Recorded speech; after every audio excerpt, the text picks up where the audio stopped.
office of Assemblymember Alec Boer's office on the One City Act. And our second item will be a discussion about the Redberry Shelter on the types of services that are provided for their residents. If we could take attendance, Melissa, will you do it since you're in the room? Sure. Melissa Stewart. Gabriella Rivera. Tristan Haas. Will Rothschild. Michael Greeley. Yoran Victor. That's it for the room, gentlemen. Okay. All right, Tiffany. Horace Greeley. Andrea. Okay, Julie.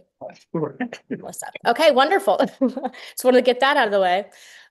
Okay, so first we are joined by Henry Josephson, sorry. He's from Assemblymember Alex Boer's office and here to discuss the Assembly Bill A9642, which is also known as the One City Act. First, want to thank you for being here. We know you guys are extremely busy and taking the time out to speak to one of our meetings is very much appreciated, and we feel very privileged for that, so thank you. After your presentation, we'll follow with some questions from the committee and the members, and then as well with our public. If there's anything that we will need to take action on, then we'll go into business section after that. And if you want to go ahead and start, we'd love to hear. Thanks so much to CP5 for having me and for being interested in this sort of thing.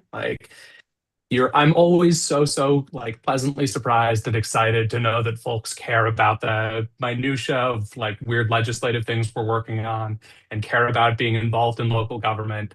I'm sure I'm preaching to the choir when I say good job on that, but thanks so much CP5 for all the work that you do and for having me here to talk about it. And thanks for letting me fill in for, if you know Julie Rowland, who's our district director, but she gives me big shoes to fill. And so hopefully I'm able to live up to that. I'm talking about our bill tonight, which is the One City Act. And I think it's 5916. And I'm going to do, sorry, I'll get it, because I think 9642, we'll see if I get this right, is about data brokers. It is third rail that I'm not going to touch because that makes some folks, I think that's one of the things that's getting negotiated right now in New York State budget. If you have questions on that, I'll go off on that too. But our One City Act is a bill trying to address a pretty simple problem. Real often in New York City, we've got benefits we want to provide to people. So one of my favorite ones that we offer in New York is SCREE, the Senior Citizen Rent Increase Exemption, which says that if you are above a certain age, you're in rent-regulated housing, and you make below a certain dollar amount a year, you can get your rent frozen. This, like so many benefits, it is conditional. We don't give it to everybody, but it's based on 2 or 3 relatively simple things, where if you meet these bars, you get the benefit. And these bars are bars that the city knows. The city knows because you interact with the city a bunch just through your day-to-day life. You pay taxes, hopefully, and so the city knows, how old you are because your birthday's on your tax returns. And they know how much money you make because how much money you make is on your tax. If you're in rent-regulated apartment, the city also knows that because rent regulations are something the city is intimately familiar with. But something we see very often is that the different parts of the city that know that you meet this qualification and the other part that knows you meet that part of the qualification can't talk to each other. And so they aren't, even though the whole city knows that you're eligible for this benefit, this part that knows A and B and this part that knows C can't talk to each other to offer you the benefit. And so we've got all sorts of things that we could be using to make New Yorkers' lives more affordable, to make their lives easier, and to come to them with things the city can do for them instead of making them jump through hurdles and get lawyers and check A, B, C, D, E, etc. Instead of being able to go to them, we have to make them come to us and come to the city, which is making it harder for folks to get the benefits that they need. And so what the One City Act said, it's our solution to this, and it's a priority for Mayor Mamdani also. It's a bill that says, hey, if you're one city agency, you're allowed to share data expressly and only for the purposes of providing benefits to another city agency that would use that data to provide benefit. There's also a carve out if you're going to do a study on how well the city provides benefits, but it's basic. It's just for providing benefit. And so if you have, for example, so like if one city agency, I'll keep using Scree as an example. One city agency knows that, someone is above a certain age and didn't rent regulated housing, then they can share that information. Or sorry, above a certain age and makes below a certain dollar amount per year. And they can share that with the Department of Housing, or with the Department of Housing, who's administering the rent regulated apartment, and say, hey, is this person in a rent regulated apartment? Because if they are, they'll qualify for Scree. And then the city housing agency could say, yes, they are in a rent regulated apartment. They are eligible for this benefit. We can let them know now instead of making them come to us. So especially for the most underserved New Yorkers who aren't as familiar with the intricacies and hoops and hurdles that you have to jump through in order to get benefits and don't even know whether they qualify, this would go a real long way towards making sure that everyone gets the benefits that they're already entitled to. And so I'd love to talk a little bit more about like the data protections and the safety measures that we have built in, because we're very one way that this could go very wrong maybe is that data gets leaked, because always we're talking about people's personal information here. We have to be very careful with it. Or folks get access to this data for purposes other than providing benefits. And the bill explicitly says, you can only use this for providing benefits. But I think I'm going to pause right there because I hope the bill is pretty simple. We call it the One City Act because the city right now is actually acting like 50 different cities, right? None of whom can talk to each other, all of whom are siloed, and that's making it harder for the city to do its job. We've got folks throughout who already are entitled to, and the voters, and we've got the budget, the voters have decided they're entitled to. We've already allocated the budget to getting them these benefits, and they can't get them because they don't know. And we know, but we can't tell because we can't talk. But the One City Act, on would let New York act like one city for the purpose of providing benefits and making sure everyone gets what they're already entitled to and what they already deserve. Can I ask questions? Yeah, please. So would this, so basically you then have access to all residents' tax returns, or is this an opt-in? No, so the way this would work, I used one example that involved something tax related. But basically what would actually happen on the ground, and this is also in the bill, is different city agencies could say, hey, would I be able to have access to this? And then the two city agencies would have to have each of their chief counsels and each of their chief information security officers sit down and write out a negotiated agreement that would then have to be approved by the New York City chief counsel, I believe. I might be wrong. I might be misremembering which specific New York City official needs to approve it also. But there would be a written agreement between each of the two city agencies that would then be approved by the city. And then they would be able to share only the specific information that they need to determine whether the person's qualified. So I can't think of a benefit that would require someone have access to my entire tax return. And you could imagine also that if it's a simple threshold thing. Okay. Yeah. Can we Henry, if you won't mind, go ahead and finish your presentation. I'm sure we're gonna have a lot of questions. I just want to make sure we Great. get everything covered so we're not asking something that you already have ready to talk to us about. Great. Cool. Even better. Thank you. But this is a great question because, like I said, we do not want to all of a sudden have everyone's personal information floating around to anyone in the city who might a password that lets them log. So what the One City Act would actually do, if enacted, is it would let some city agencies go to another one and say, hey, do you have this information? It would help us provide benefit. And then those two agencies would have to sit down and negotiate specifically how that would happen and how little information they can give while still providing those benefits.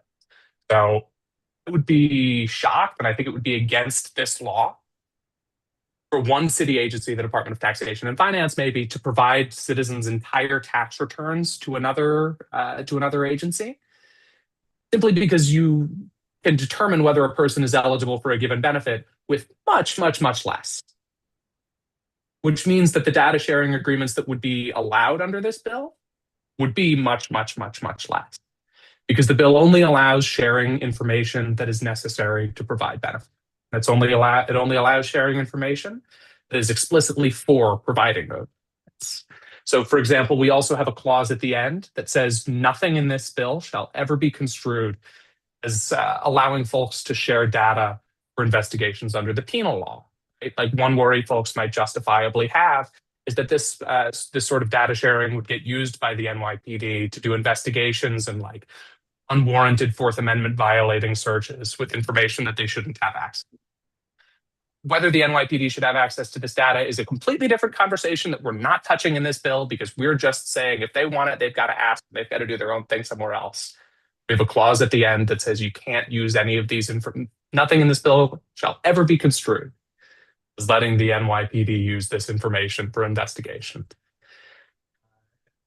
And so when I say like information shared for providing benefits, it's for determining eligibility, and it's for being able to reach out to folks to provide them benefits they're already entitled. So I think it's a really good worry, and I'm glad that y'all are just as interested as we are in making sure that this doesn't go towards, you know, building Minority Report or like sharing everyone's personal data out in the open internet. Especially with something like SCREE, where eligibility could be just like a threshold. You don't even actually need to share the amount of money someone is making. You just have to share whether they're above or below that line. Right? And so I would like personally sign my name on whatever lawsuit gets filed if it does turn out that agencies are sharing entire tax returns because of this, because that would go directly against my understanding of what this law is. Because this law says you can only share the information that's necessary to provide benefits, and you can only share it for the express purpose of providing.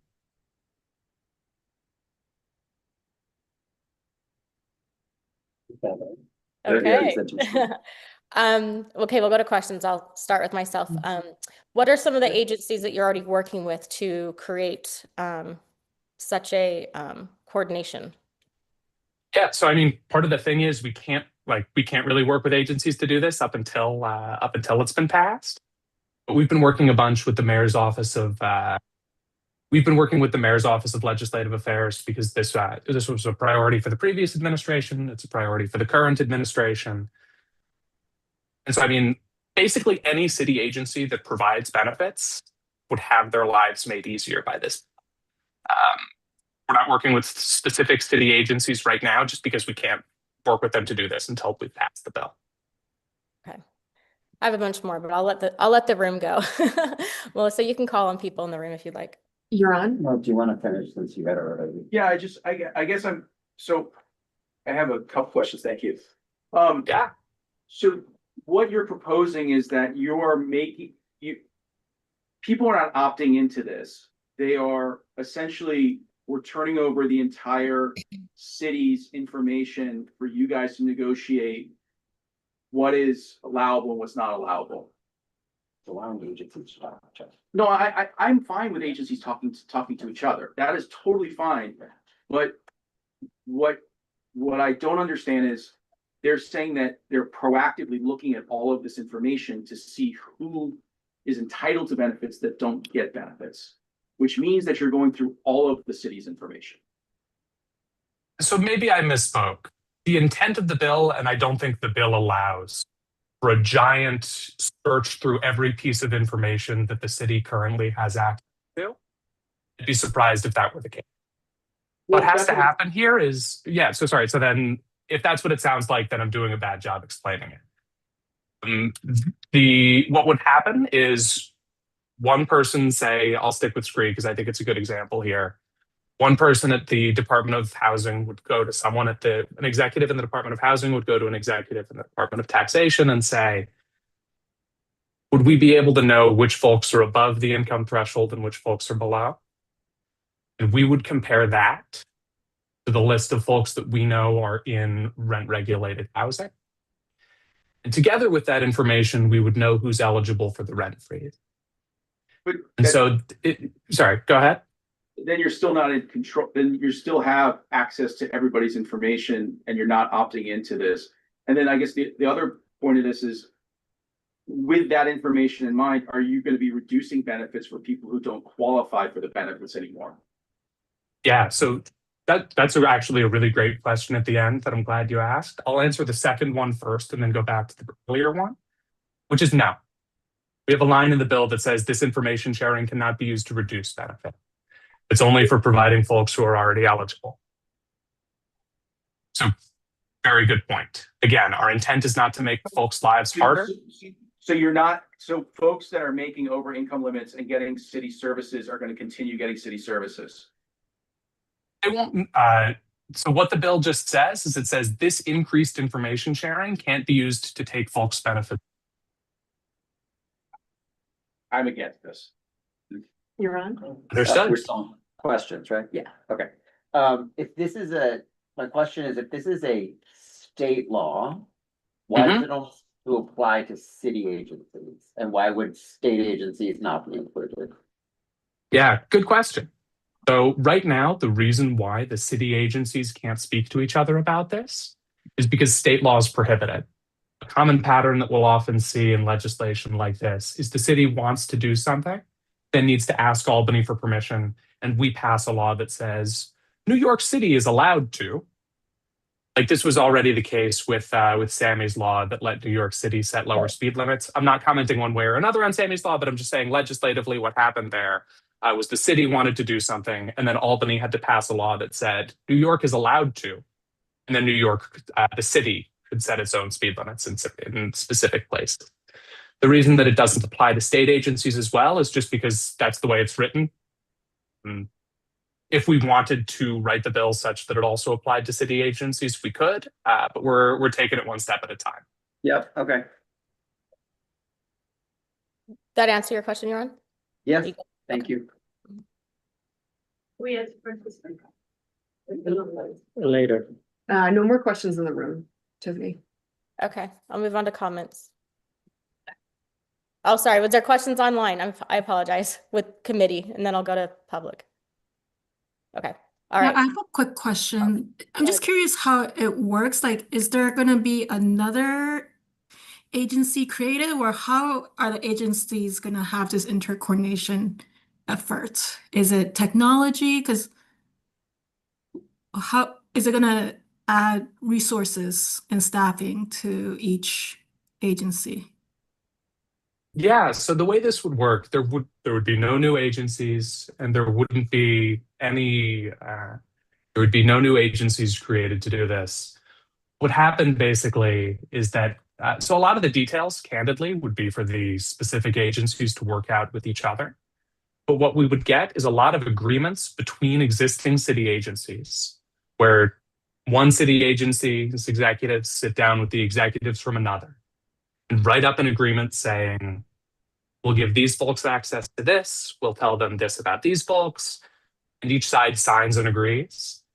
And then they would, in a secure way that is compliant with all of the city's cybersecurity obligations and privacy protection obligation, would let that second agency access only the data they need to provide benefits to New Yorkers. So there wouldn't be a new agency, and it would be through existing sort of data sharing. Okay. Thank you. And I'm going to follow up with that question before I go to comments. What is the data system, and who's creating it? How is it being created? What is? Can you speak on that? Question. Yeah. So one of the problems, honestly, is that every different agency has different system. If I were in charge and if I had unlimited resources, I'd put a lot of effort into making sure all parts of the city are all speaking the same language and using the same sorts of systems. That's a multi-year project that we're not biting at right. But part of the problem is that different city agencies, because they can't talk to each other on any of this, are using different infrastructure and have different data systems. And so that's part of the challenge that this bill is designed to take a first bite at. And that even if we're not, arguably it's good that we're not, synchronizing everyone's information into a single giant bucket We're letting only the information that we need to provide benefits that folks are already entitled to get to the people who need that information to provide benefits, but can't currently access information to provide. So I wish there were an easy answer I could give for like, here's what every city's current data infrastructure looks. It's very fractured and every agency does something different. What the bill would do is it would let agencies communicate with each other and set up the specific infrastructure they need to provide only the information that would let them provide benefit.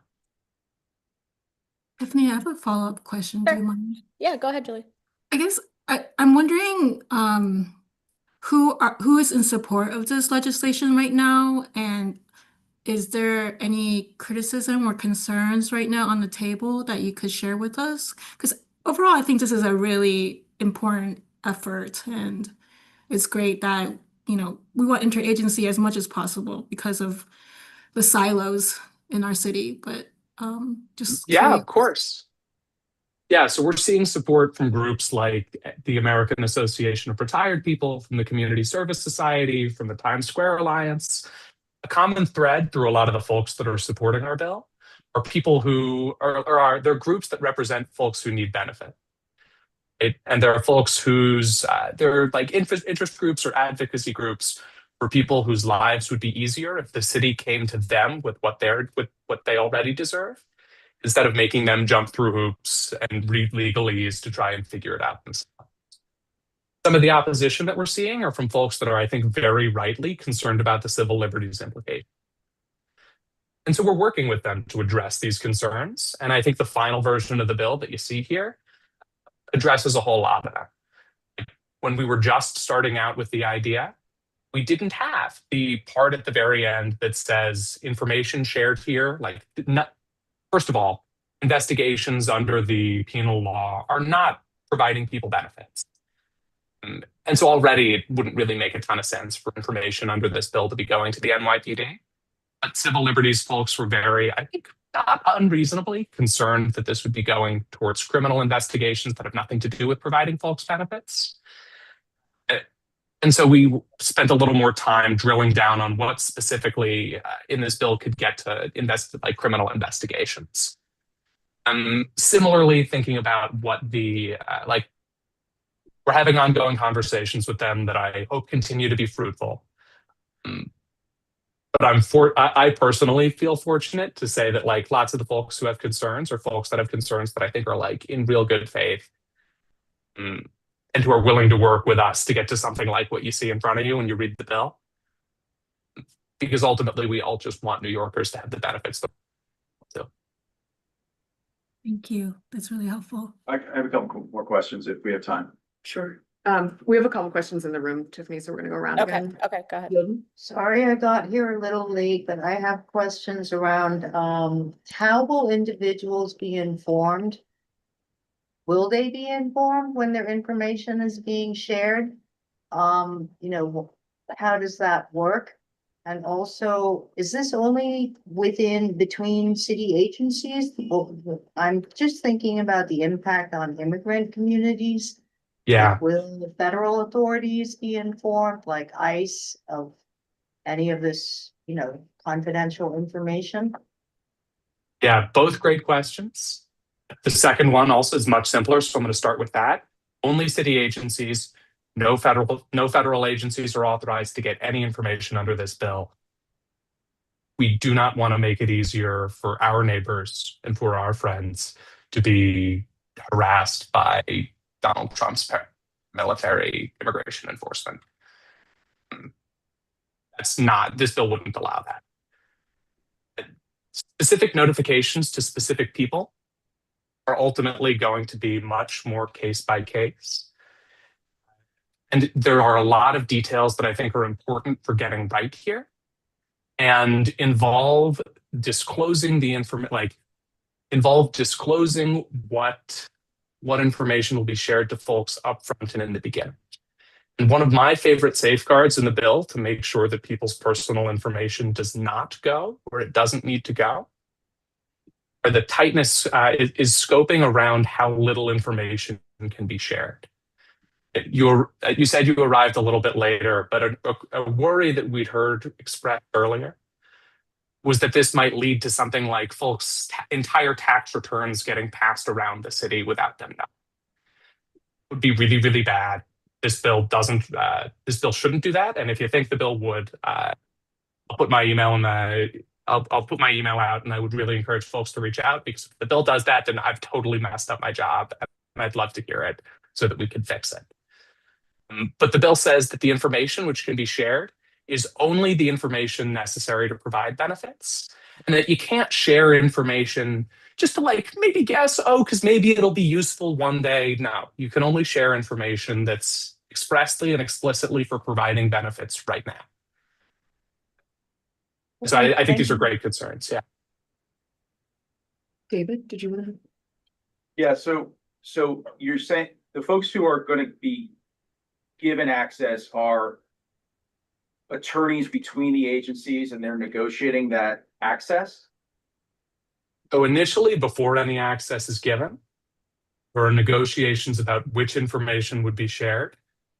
And then once those negotiations are completed, and once they've met the required privacy and cybersecurity standards, and once the agreement's been approved by City Hall, then folks in the agency that would provide the benefits would have access to only the information they need to provide them. Okay, and what penalties in the law exist for misuse?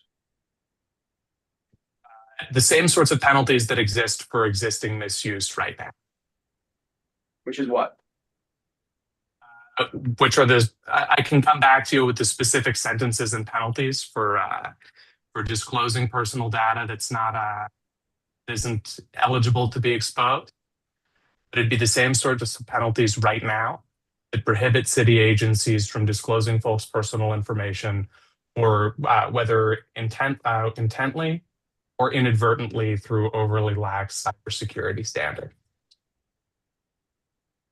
Okay, and so you said that the federal agencies and state agencies will not have access to this information, but city agencies would, right? The bill defines agencies only as New York City agencies. Okay, so if our mayor in another couple of years changes to somebody who wants to participate with ICE, then they would theoretically have access to all this information. The mayor would, ICE would not. The mayor could direct the city agencies to do so. That would be illegal under this law, because the law only allows data sharing with city agencies. Okay.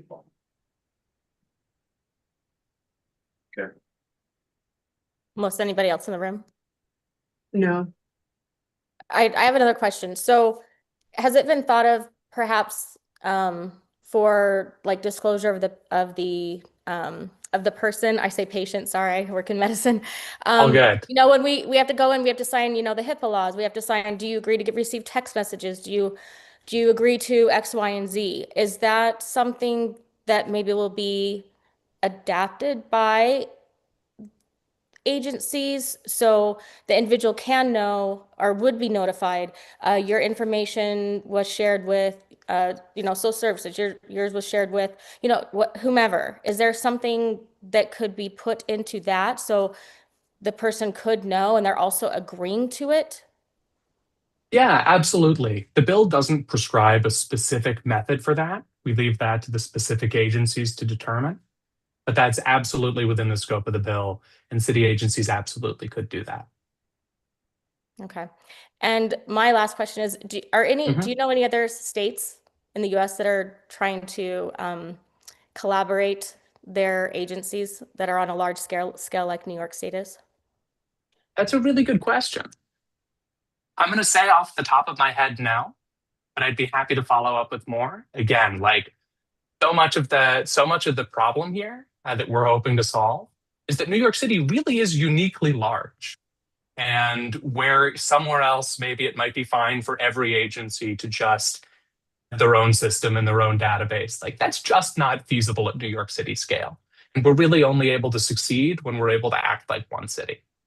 Yeah. Yeah, it'd be interesting to know if there's anything, even in population, you know, comparison, and to, you know, see how those have been created and how they're working as well. So that I think would be great to know that if that has occurred. Thank you. Be happy to follow Al- up with that. Yeah. Yeah, that'd be great. Thank you. Alice, go ahead. Thank you. So there's a provision in the bill, and I'm trying to pull up the exact language. Talking about a research study concerning the provision of benefit services or care coordination.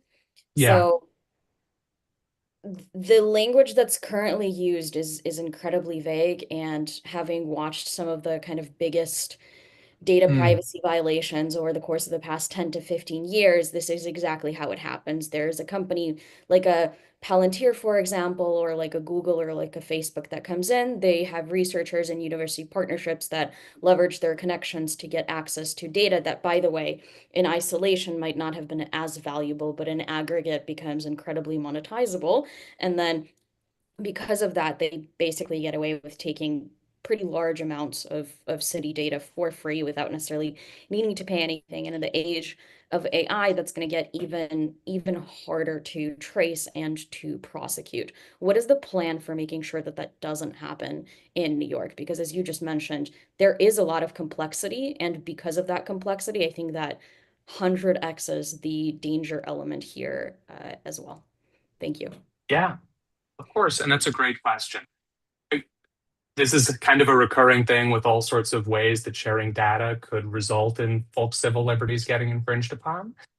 This bill lets New York City citizens' data go to Palantir.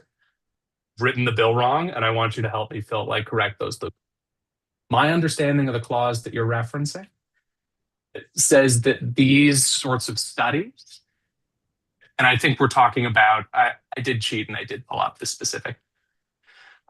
But my understanding of the specific clause we're looking at, which is at the bottom of page 2 of the bill, section 1, subsection 4, part B, is that these research studies are either being conducted by a city agency, in which case all good, or when it's being done on behalf of the city agency, is in compliance with all relevant, with all the relevant local and state laws. And so if the data is being shared in a way that lets private billionaire-run corporations have access to your tax return or my tax return, and that seems to be running afoul many of these issues that I believe should already be set, right? And insofar as it's not doing those, we've done something wrong and have a loophole in the bill we need to close. And the existing protection and existing laws that surround this are, there's sorts of 2 levels of things at work here, where it's really, really important that the existing laws and protections we have in place be enforced. And when they aren't being enforced and data is getting into the hands of folks who should not have it, that is it's an enforcement issue that I really want to do something about, but as legislative staff, I'm not able to do enforcement thing.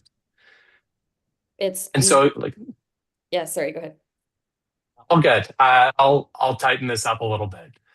But insofar as the data is going to folks that shouldn't have it, my understanding is that most of that is already prohibited. And my understanding is that any sorts of access being provided for studies, my understanding is that access that's being provided for studies should not cover any more information than is needed and shouldn't be allowing any of that sort of thing. If it is, we want it to not. If it is, and if the current language would allow that, we would love to talk about changing the language. I would have some recommendations on how to tighten up the language. There's plenty precedent that you can look into. Letting alone the on behalf of is absolutely not necessary in this bill, and removing those 3 words alone would help tighten it up already. Saying compliance with all current state and federal laws is just not going to be sufficient. We've seen companies in all sorts of other cities just take advantage of research studies in a perfectly legal sort of way, and only 10, 15 years down the line and multi-million, multi-billion dollar lawsuits later, congressional testimonies later, are we able to kind of get something back? The unfortunate reality here is that this is one of those problems that's once the cat's out of the bag, once the data is breached, it doesn't really matter. You can't fix the problem. It's going to be incredibly difficult to get that data back.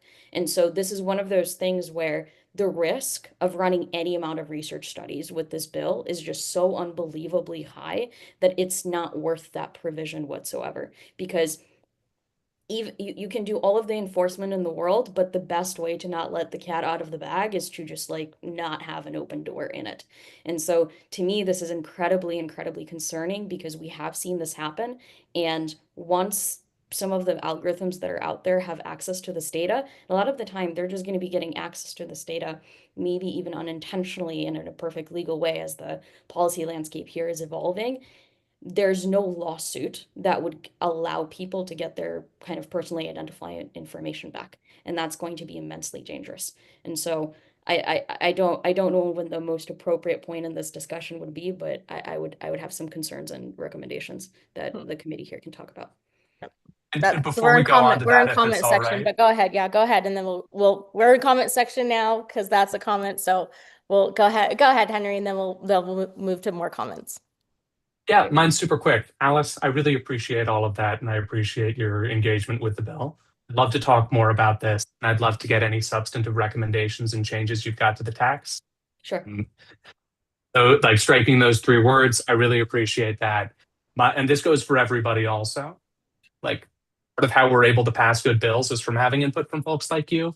My personal email, if you'd like to just send the comments straight to me, is going to be my last name, then my first initial. So Josephson H, nyassembly.gov.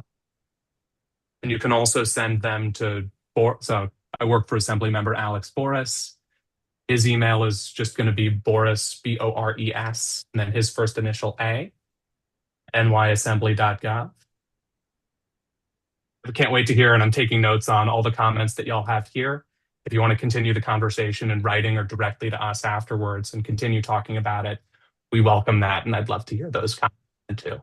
Really appreciate, and I'm heartened by the level of detail and like good faith that everyone's engaging with this.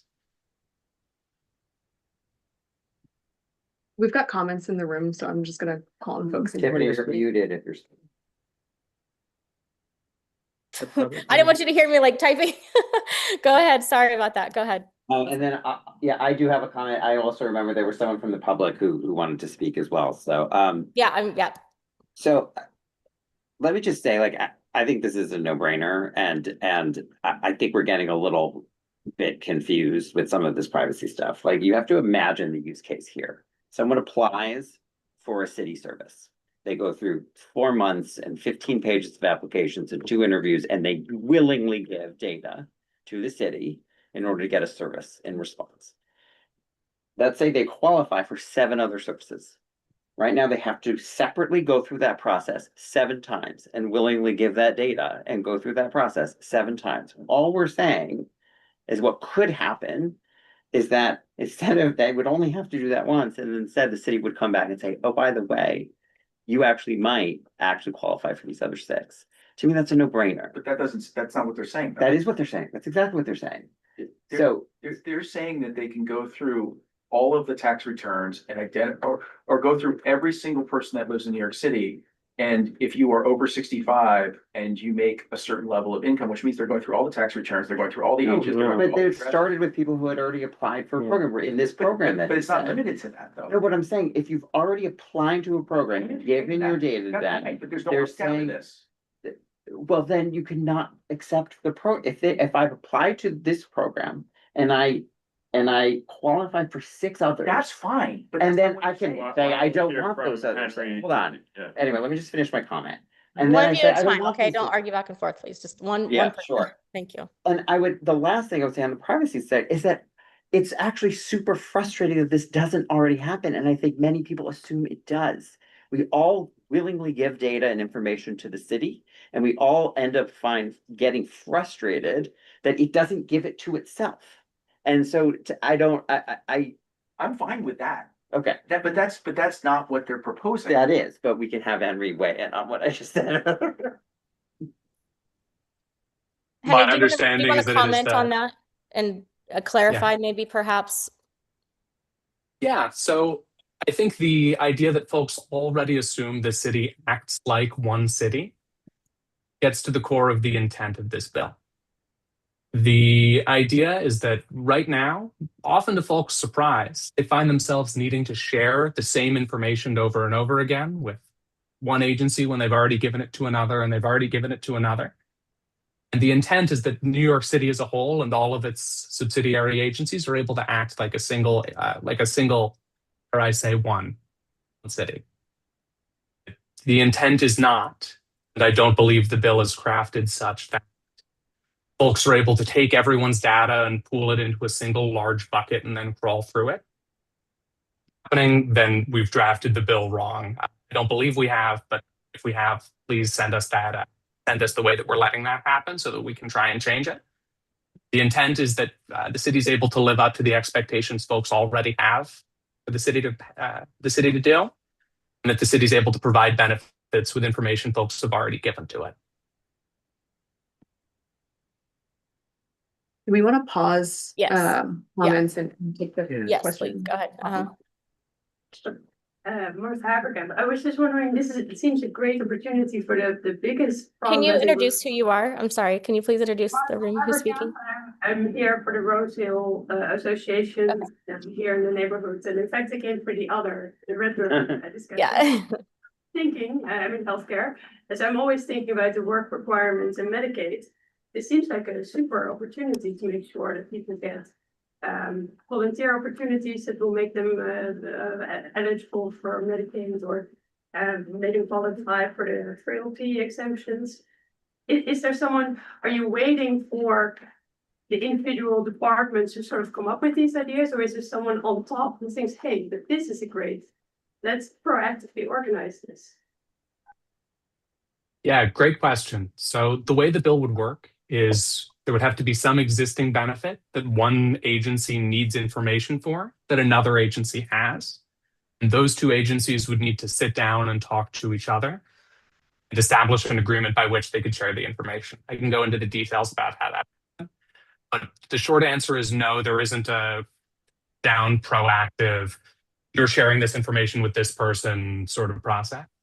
Instead, it is a bottom-up process whereby on a case-by-case basis, one agency that needs to provide a benefit, another agency that has the information, to share that information so the first can provide the benefit.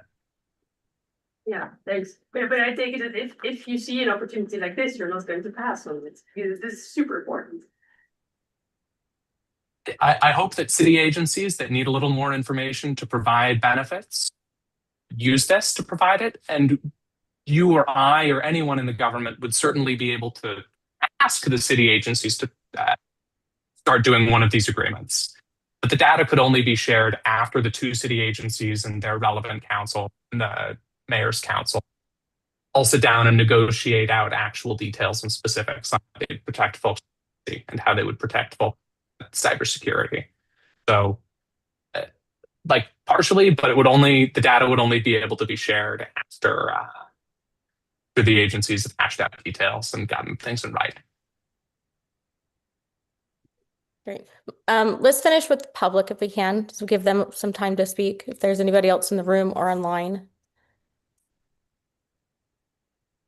And then we can go back for a couple more comments, and then we'll decide what we're going forward with. Melissa, do you want to call anybody in there? Yeah, so I think I'm understanding that this is only for individuals who are proactively applying for benefits to allow city agencies to communicate with each other to determine eligibility. What I'm a little confused about is this is a state bill which is, I think, written for cities with populations of 1 million threshold, which I think New York City is the only one. So it seems like it's a state bill for New York City. Why is this a state bill and not a New York City I mean, why is this not city legislation? Did I miss something? No, so you didn't miss anything. Unfortunately, I wish I could say that this were a weird abnormality, but often the way a lot of laws end up working with the weird relationship that New York City and New York State have is that the city wants to do something, but is prevented from doing it by state law. And this is the sort of thing that maybe wouldn't make as much sense for, no offense to Buffalo or Rochester or Syracuse, right? But like New York City is pretty clearly different from Buffalo and Rochester and Syracuse. And so very, very often, the New York State legislature up in Albany will pass bills saying cities with populations over 1 million may, if they choose, do this thing that New York City would like to do. Two fun anecdotes on this, or one fun anecdote, one piece of information on this, is that the New York State Senate, for whom I do not work, with Assemblymember Alex Bohr, the New York State Senate has 2 cities committees. They have a Cities 1 committee that deals with bills affecting cities with population over 1 million. And they have a Cities 2 committee that handles bills for all other cities. So unfortunately, I think it's a weird division. For better or for worse, it's normal. I have a follow-up. What is the state? Of course. What are the state what are the limitations that prevent cities from doing this? That this bill is trying to override or circumvent? Well, you mentioned that So I think, go ahead. No, that's my question. I don't understand what prevents city agencies from communicating with each other. That requires this legislation. Yeah, so like right now, cities are just prevented from sharing this sort of information. And New York state law says you just are not allowed categorically to share this information if with folks that the way I like to talk about it sometimes is that even though very often we assume that New York City is all just one big city, many of the agencies are like separate legal entities that sort of operate under the umbrella of New York City, but that the law treats as separate. And so what you see often, there are laws that say one legal entity that gets this information cannot share it with others.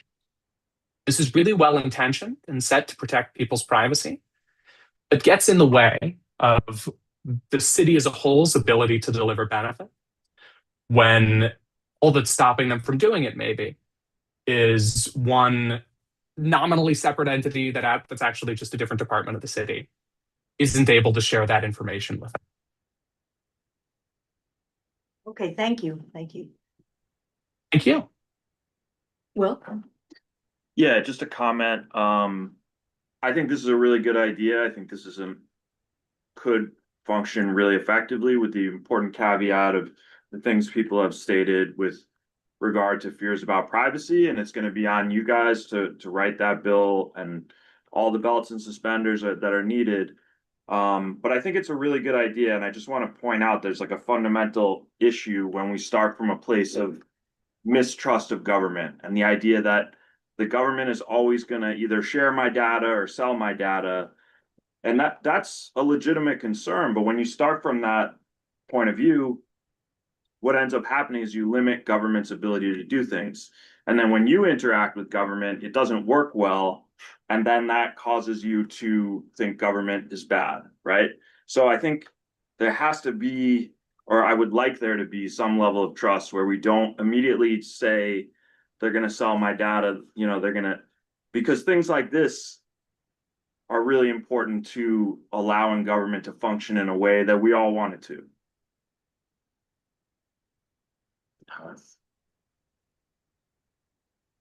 Tiffany, you're on mute. But Sorry, I have background noise. Sorry. Okay, go ahead, Alice. Sorry. One more. This Please. might go a little bit in the weeds, but I think that this is an important understanding of how this arrangement is to work. So is it that individuals, when enrolling for benefits, will be asked some sort of question of, would you like us, this agency that you're talking to or applying to right now, to also share it with these other ones? Please check kind of the options. And then basically this is kind of a very like intentional copy paste exercise and basically each agency will still own and individually retain their own data records. Or is the intention to now create a centralized repository that multiple agencies will now have access to? And further, at what point can consent be revoked? Are there consent revoking kind of like, to what extent is there going to be an education campaign to empower people about it? Yeah, all great questions. The bill would not create a single central repository where anyone would be able to review any New Yorker's personal data. The bill does not let any agency look into any central thing that already exists. If that already exists, that's terrible. I don't think it does. And it would not allow for any of those, for anything like that to be created. Each city agency would retain ownership of the data that you or I or any of our neighbors have chosen to give them. And they would only be able to share them with other city agencies that are requesting access to that data, specific and only to the data that they need to provide benefits, that they can, like, before looking, say, hey, we need to check whether folks are above or below a threshold. They can only request access to the data that they already know would be the last thing they need before they can provide benefits. The bill provides some opportunities for city agencies to redisclose data. But again, this is only to other city agencies for the express purpose of providing benefits. The bill leaves it open to the city agencies and the specific agreements that they create with other agencies for what specific opt-out mechanisms may or may not look like. We don't prescribe that in the bill. But if you think there are ways that it should look, I'd be happy to discuss that further. And I'd be happy to hear any proposals that you've got. Sorry, I'm not quite sure that I heard the answer to the question. This still sounds like agencies are now allowed to talk to each other. This is not really talking about an individual saying, I allow agency X to share my information with agency Y. This just says agency X is now allowed to request my information from agency Y when I apply to agency X. There's a meaningful difference there in terms of that element of like informed consent. Am I misunderstanding something here? Is that element still going to be there? The bill does not require that when folks initially provide data to an agency, they also check, I'm okay with my information going to agency B, C, D, E, F. Folks would just continue providing it to agency A as they have already been doing. You're right that that's an important distinction, but we leave it to the specific city agencies themselves whether they would like to request consent up front for every possible way that my worry with this sort of thing is that would make it much more difficult by essentially requiring city agencies at the beginning to preemptively identify all benefits that might be offered right now or in the future. I'd love to talk more about the details of this because Alice, I could tell that you are like really well versed in the weeds of it. But the bill does not require, to your specific point, that city agencies in the very beginning enumerate all other city agencies that data may be shared with. And it doesn't require that as a result of that enumeration, someone's data only be shared with the specific agencies that the person initially providing the data checked. Thank you. I don't know if that's the answer you want, but does that answer, does that answer the question? I think it's important for everyone to hear that answer because going back to Yaron's point from earlier, which is that some New Yorkers may be under the impression that when they are providing their information to one agency, they are kind of speaking for the entirety of the city. So there might be this kind of implicit social agreement that individuals are entering into to say, if I give this, a lot of folks might already be under the implicit understanding of their arrangement that if they're giving away their data to one agency, then they kind of expect all of the other agencies to also have access to it. But I don't know if that's a fair assumption. And so I would raise that concern and say that considering that a lot of the folks applying for these benefits are not necessarily from the from the highest degrees of civic engagement classes of the population, I would be concerned about their understanding of what it means that their data will now just kind of be accessible everywhere without there being some sort of element of like informed consent that is being granted? And further, is this applicable retroactively if someone, let's say, applied for benefits 5 years ago and their information is the system, they never had the chance to say, oh, I don't want my data being shared with these 3 other agencies. If this law gets passed, does that automatically mean that that individual kind of just never had the right to weigh in on their own information? So that is a little bit concerning to me, because I think that we should all be in charge of our own data privacy, and we can run all sorts of education campaigns, but at the very least, asking for that consent up front is very important, and not letting city agencies make decisions on our behalf when we didn't give them the power to do so. Thank you, Alice. Henry, is there, before I kind of start talking to the committee on the business section part, is there anything that you wanted our support or tonight, or was it just to inform us, or what would be something you would look toward coming to us and speaking about this tonight for? Yeah, so I'll just first reiterate what I said up front, which is that I'm so grateful that y'all are taking time out of your Wednesday evenings to engage in details on legislative minutia with me. I do it for a living. Y'all do it for free. I really appreciate you taking your time and your effort and your energy towards something like this. It gives me a little bit of heart for civic engagement in our democratic process at a time in a country where I get less and less of that. So thank you, everyone here, especially folks who weighed in, and especially folks who were able to share their convictions, which I really appreciate. If to the extent that y'all are able to offer feedback or support, I really appreciate it. But I came here mostly just to give y'all some information and make sure y'all were kept up to date with some of the work we're doing up in Albany. I'll also reiterate what I said earlier, which is that if folks want to engage more and engage further, if you've got specific text that you'd like to see changed in the bill, if you have more questions that I wasn't able to answer, please reach out. The best email to reach me is just going to be Josephson, my last name, which is hopefully on the screen, and my first initial H, nyassembly.gov. And I really, really appreciate all the engagement y'all have already offered. If you'd like to engage even more, we welcome that too. Oh, thank you again so much. It's been so informative, and we thank you for being here tonight too.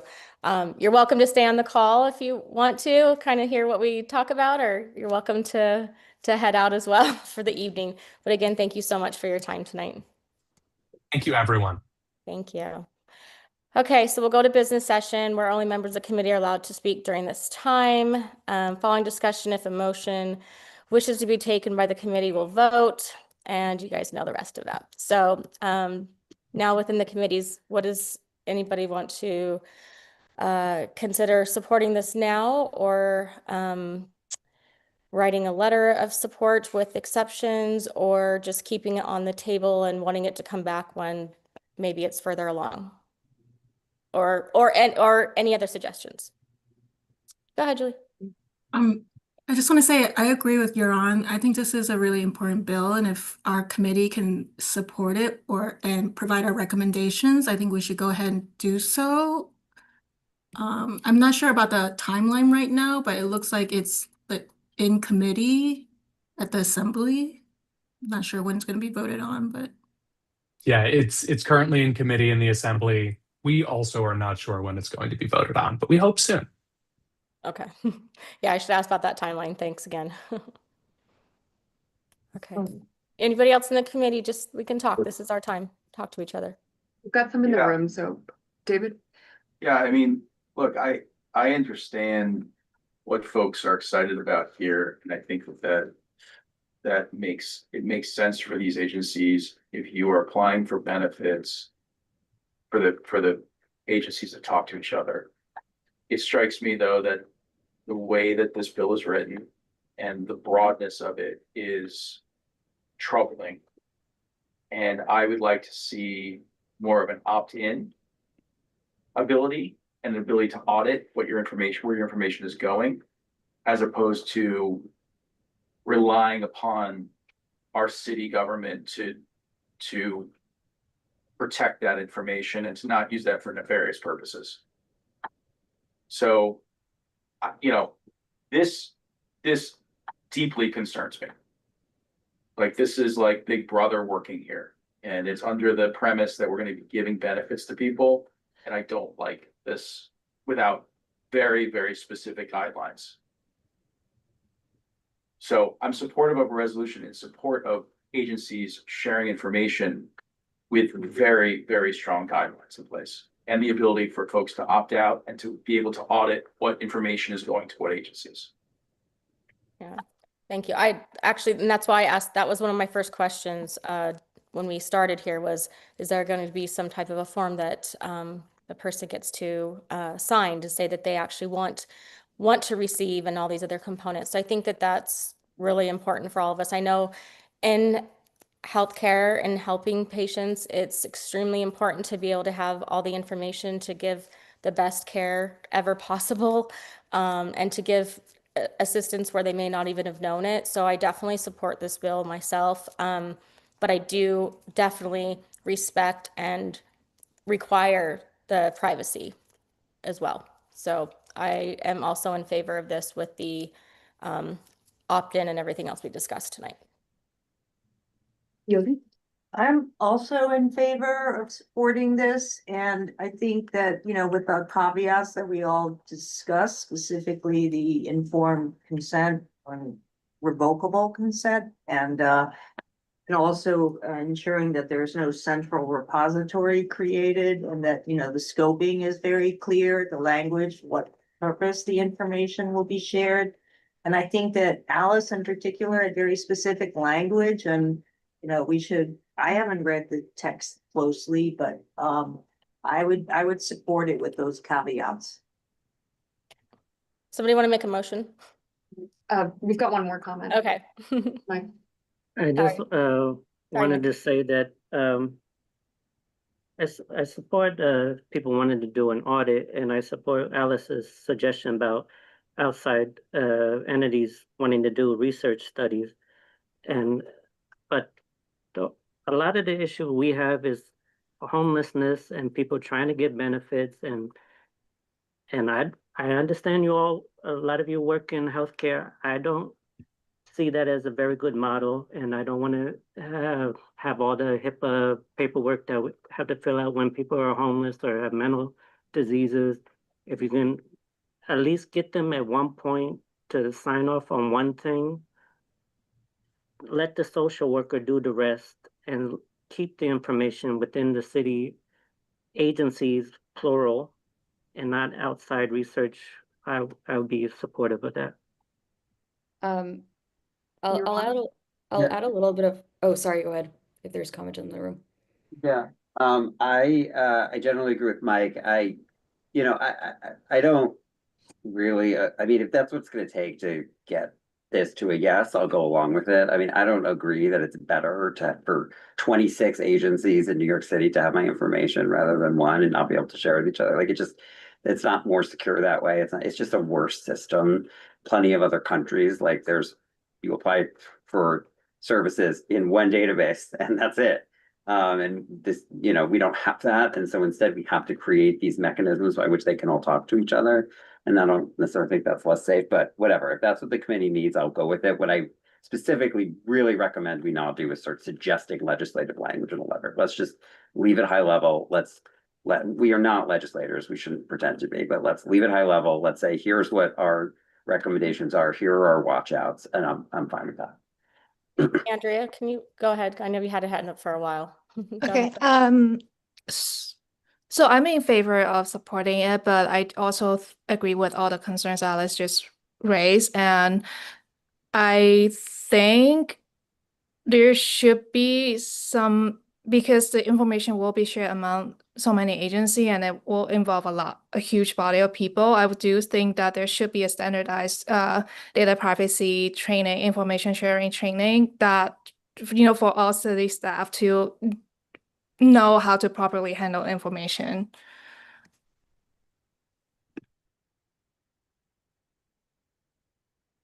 Tiffany, you're muted.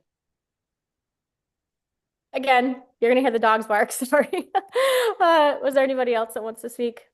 I want to say a couple of things. Firstly, the way that the technical architecture, and I do a little bit of this in my day job, the way that the technical architecture works for these sorts of things is that right now we might be designing the kind of the automated data sharing pathways for this one specific use case.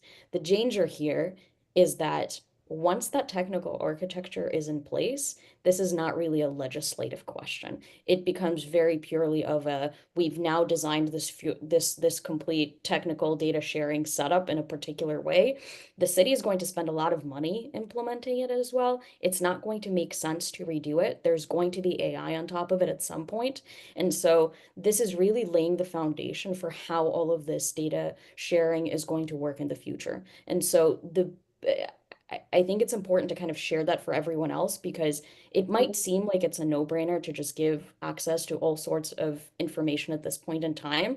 But the way that all of this works is that it's not just like a one-time check where you just get access to this one piece of thing. The way that it actually works from a technical perspective is that once these data highways are built, no one's shutting them down. And then it's going to be incredibly difficult for us to figure out how to regulate access on all of them across the board over the future. And so I appreciate the intent of this, and I agree. I wish that there was a way for us to have one centralized place for all of this information to be stored, but so far I haven't seen a ton of successful cases to do that. And we also have to appreciate the legacy for why we are today where we stand today, and why a lot of the agencies have very specific protections for why they don't want to share certain bits of information with other agencies. And we can't forget why that history is there in the first place. So that's just, I think that that's really important to underscore. The second thing is I will support, I'm fine supporting the high level intent behind this. I would like to propose some very concrete legislative adjustments to the way that the bill is written. And secondly, this is going to be very important. I'm not a fan of the default being opted in and requesting people to be opted out. I think the default should be opted out, and people should have to intentionally opt in. Thank you. I would not support that. I think that makes the bar too high. I'm with her on that. I won't support, it has to be an opt-in. Someone want to make a motion one way or the other and kind of know where we're going to go with this? Just further to that, I would be in support of an opt-in, but not like a check the list of all these different agencies, like opt-in for the specific, like with language on the scoping of the use of the information. Fine, in that case, that's fine. But not if you have to choose agencies and programs, there's no way. Yeah. Okay. Because I think people will just be overwhelmed And with they that don't know, choice. right, Yeah. okay, fine.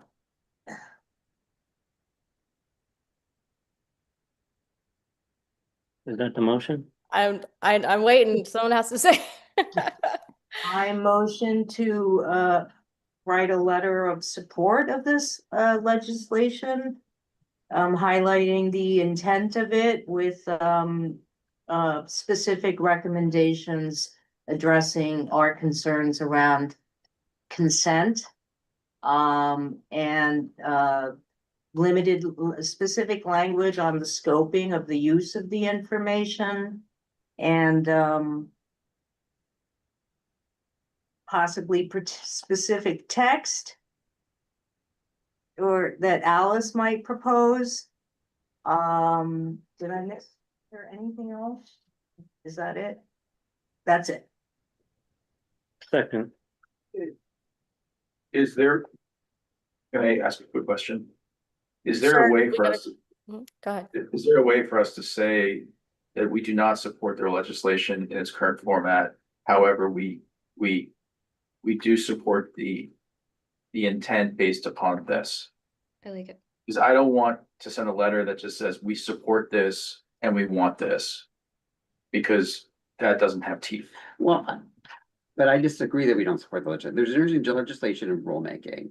And I think we have specific ideas on like how the legislation would be implemented. That rarely sits in the legislation itself. So the legislation is just saying this can happen. We seem to have very clear ideas about how it should happen, but that wouldn't go in the legislation anyway. That would be then in the rulemaking of how it's going to be proposed. Like, so that's why I'm sort of confused about what we're saying here. Like the legislation is saying, go ahead and do this and figure out how to do it. And then there would be real rulemaking that would figure out how to do it. And I prefer to have a letter saying we're concerned about these things. I'm fine saying we support this and we're concerned about these things. But we don't support this legislation as written because. But we don't. Okay, But we do. the We motion just was have made. specific Actually, ideas. David, the motion was made to support it. Sure. We're Okay. past that. So Okay. the motion is made to support, and that was the motion that was made and seconded. So if the motion isn't supported, then your vote will be no. Okay. Okay. Melissa, do you want to do it or you want me to do it? You have it. I can do it. Okay. Julie, Yes. Alice, No.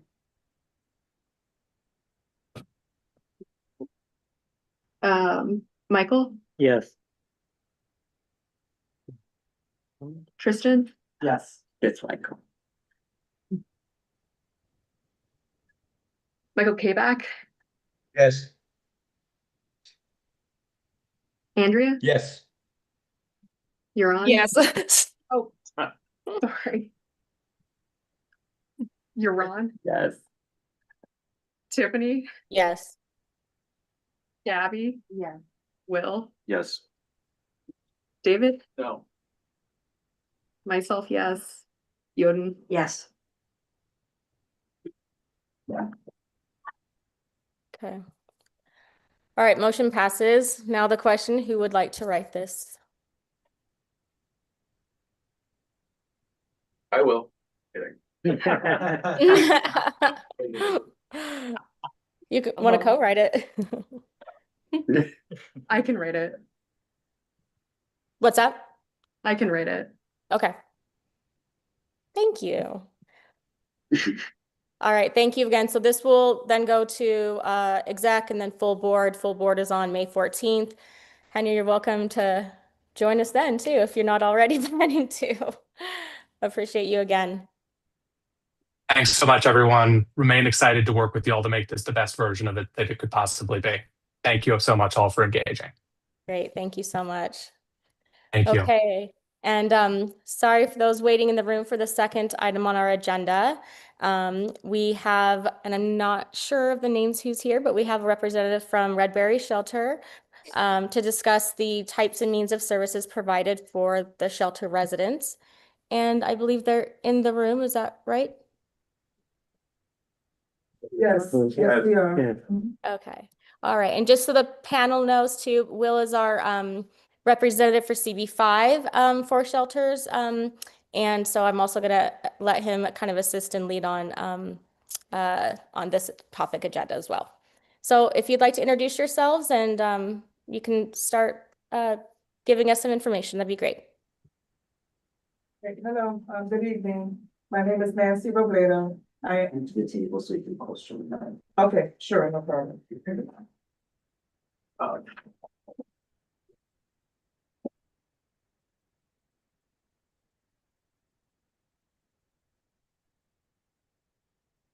Good evening, everybody. Again, my name is Nancy Robledo.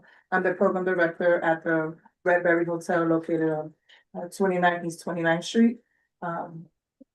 There we have, we service families with children. We have 235 families currently. We can house 251.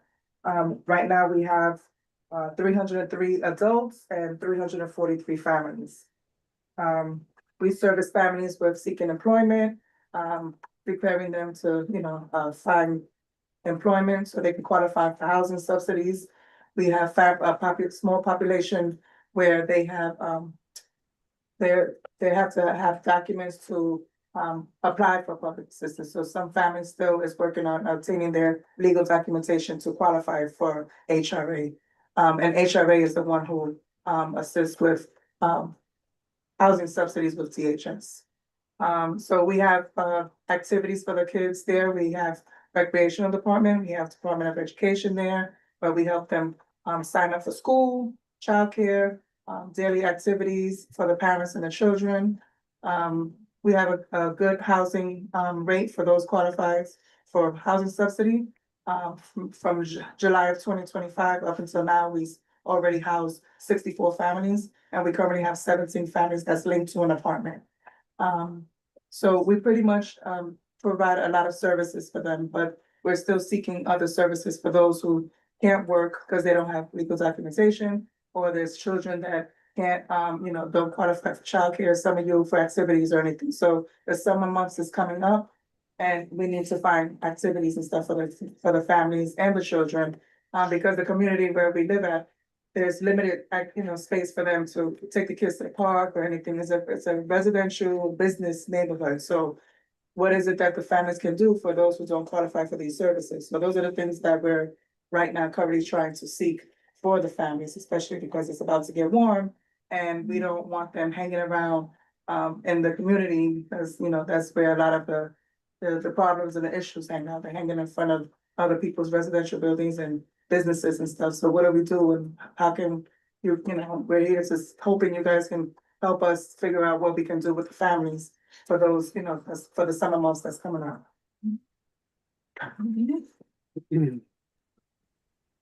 Great, thank you. Will, do you want to kind of tell us that how you've been involved in so far, and what add on to anything that you've seen? Sure. First, my name is Will Rothschild. I'm the representative from our board to Redbury.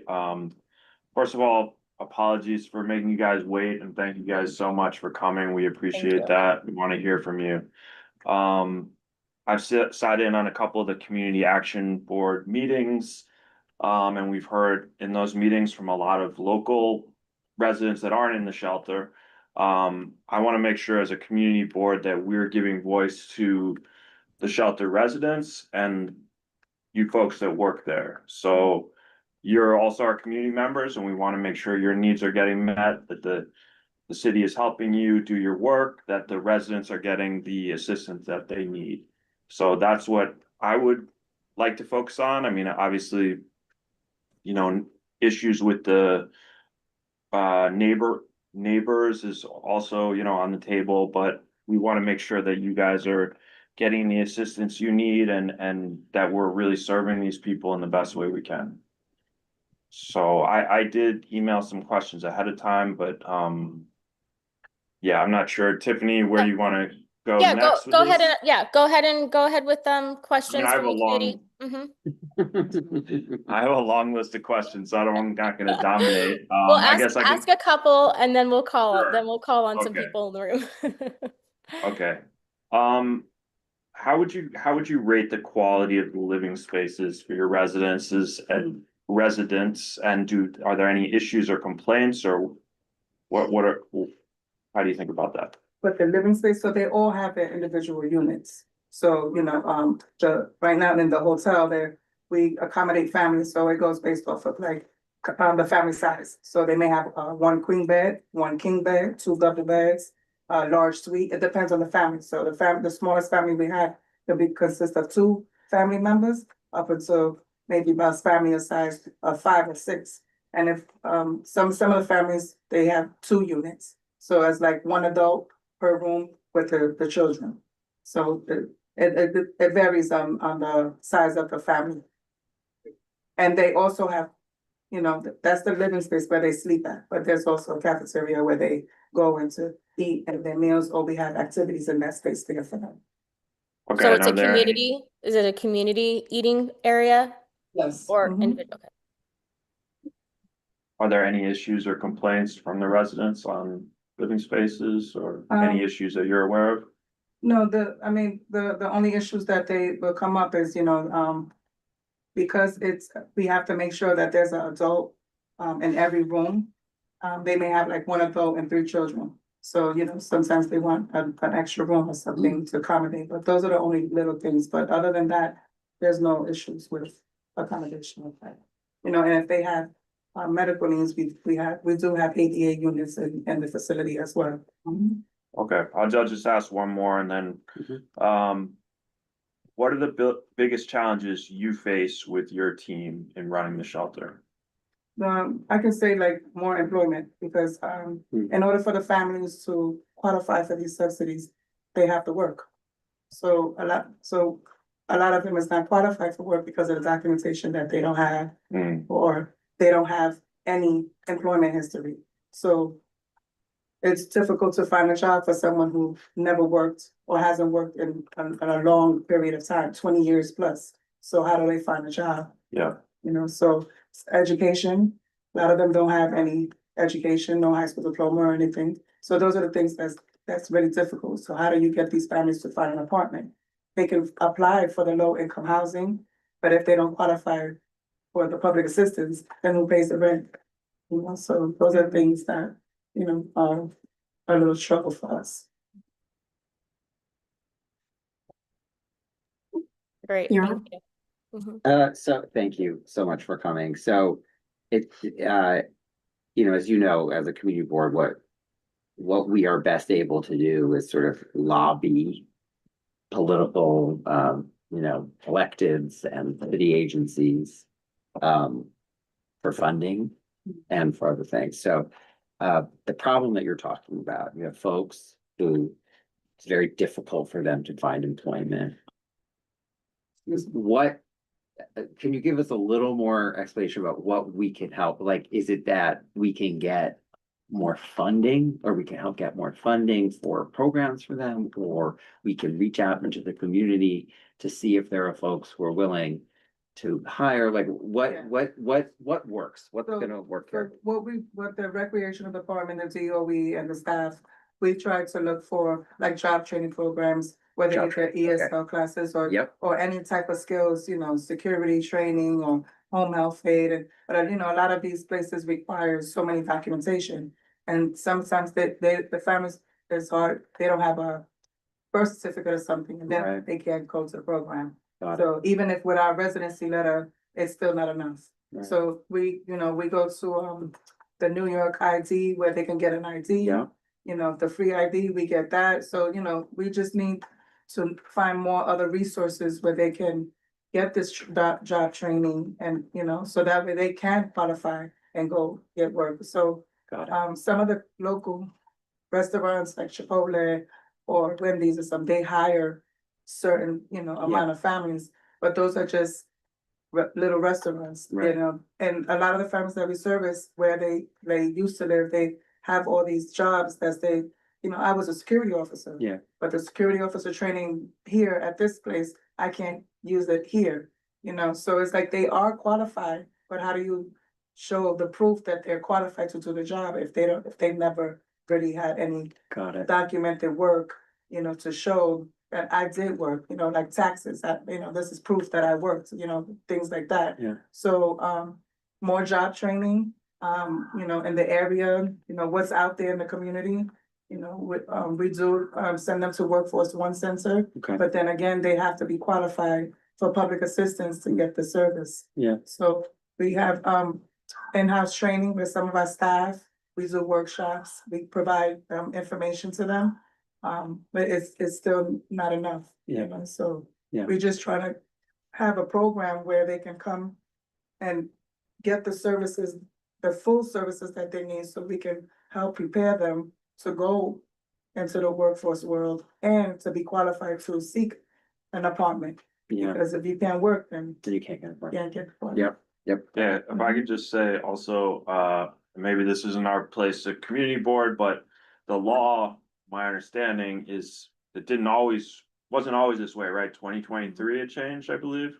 You used to be able to get city FEPS vouchers without a work requirement. Now you have to show that you're working 10 hours a week. So people may have different views on work requirements, but the idea is then the city's just paying for them to be in a shelter instead of if there wasn't that work. So I think we could advocate for getting rid of that work requirement, you know, as a legislative objective, which I think our assembly people and council members should support that. Or reducing the barriers to work training. You know, Right. I mean, it sort of works both ways, right? Right, oh, totally, yeah, Right. so it's everything you Right. said Right. would work, I'm just giving it, that's a different option. Right. Right. Yeah. My name is. There Leonardo. questions first? Yeah, well, this is one of the presenters. Oh, I'm so sorry. Apologize. I'm Deputy Commissioner for Intergovernmental Legislative Affairs at DSS. And just the 10-hour rule, I understand your concern, but the point of the City PEPS program is that it's supposed to be temporary, right? They aren't supposed to be on City PEPS or any of the assistance that government is providing long-term. It's supposed to be a temporary benefit. And then the expectation is after they have, it's 5 years, there's opportunities to renew after 5 years. But after the 5 years, the expectation is that they'll be pretty independent in working and caring for themselves and transition into permanency. So the 10 hours are are meant to set them up for when they are moving to permanency. So I get your concern, but like you and I, we have to work to maintain our home. So that is the expectation for them going forward, is that they will be required to work to maintain their home. Yeah. Right, but the other thing is that they could just be in the shelter indefinitely, right? If they can't get that job, then we're gonna pay for them to be in the shelter permanently, right? Yeah, I hear you concern. And so is it easier to get a job if you're living in a shelter, or maybe you're more stable in housing and then you can find a job? But these are the tough questions. Yeah, of course. I have some questions. Thank you, Nancy. So, I want to come back to the children, because you said that the summer is coming, you're looking for activities for them. So you said you had 64 families living at Redberry now? 235. Right now I have, so the 64 was the amount of the number of families we have moved out. Oh, moved Since, out, okay. yes, So- since children. And they're living in Redberry? No, moved out into the public, to permanent house. Sorry, the 235 families who are Yes. in Redberry, how many units are in? Two Redberry? hundred and 51 units. Okay. And so how many of your population are children, and what ages are Yeah, they? And are so- they in school and? Yes, so we have 303 children. The ages is from newborn to 18. Okay. So, I have 141 infants, 0 to 2 years old, 141, and then Oh, the wow. rest are, middle school age children. And are they going to school? Yes, they're going to school, they're all registered to school, to childcare, and the ones who's 3 and 4 years old, some of them are in pre-K Okay. or universal pre-K, yeah. And what's the duration of, how long do your families typically stay at Redberry? So, ideally, when a family comes into shelter, the idea is for the first 30 to 60 days, public assistance, find a job, get the voucher, 3 months move. That's ideal, right? But that doesn't happen. So right now, the longest family that I have there is probably like 2 years right now. Oh, wow. Yeah. Okay. So sometimes when a family is there, the challenges is the public assistant, the fire department, the maintaining the job, maintaining the public assistance to stay open. Sometimes they get sick or sometimes, depending on what happens, something always happens, something prevents them from keeping their public assistant case open to get the benefits. Or sometimes depending on the family, when they do, we have linked them to an apartment, it could be background check. That's stopping them from getting apartments for, non-payment of rent for, rent arrears or just bad credit. So we try to find landlords and brokers where they don't do so much of the sense background, where then we can advocate for them and they get an apartment. But the ones for the city, the low income housing, they require a lot of information. So, and they won't be able to qualify for whatever reason that's showing on their credit.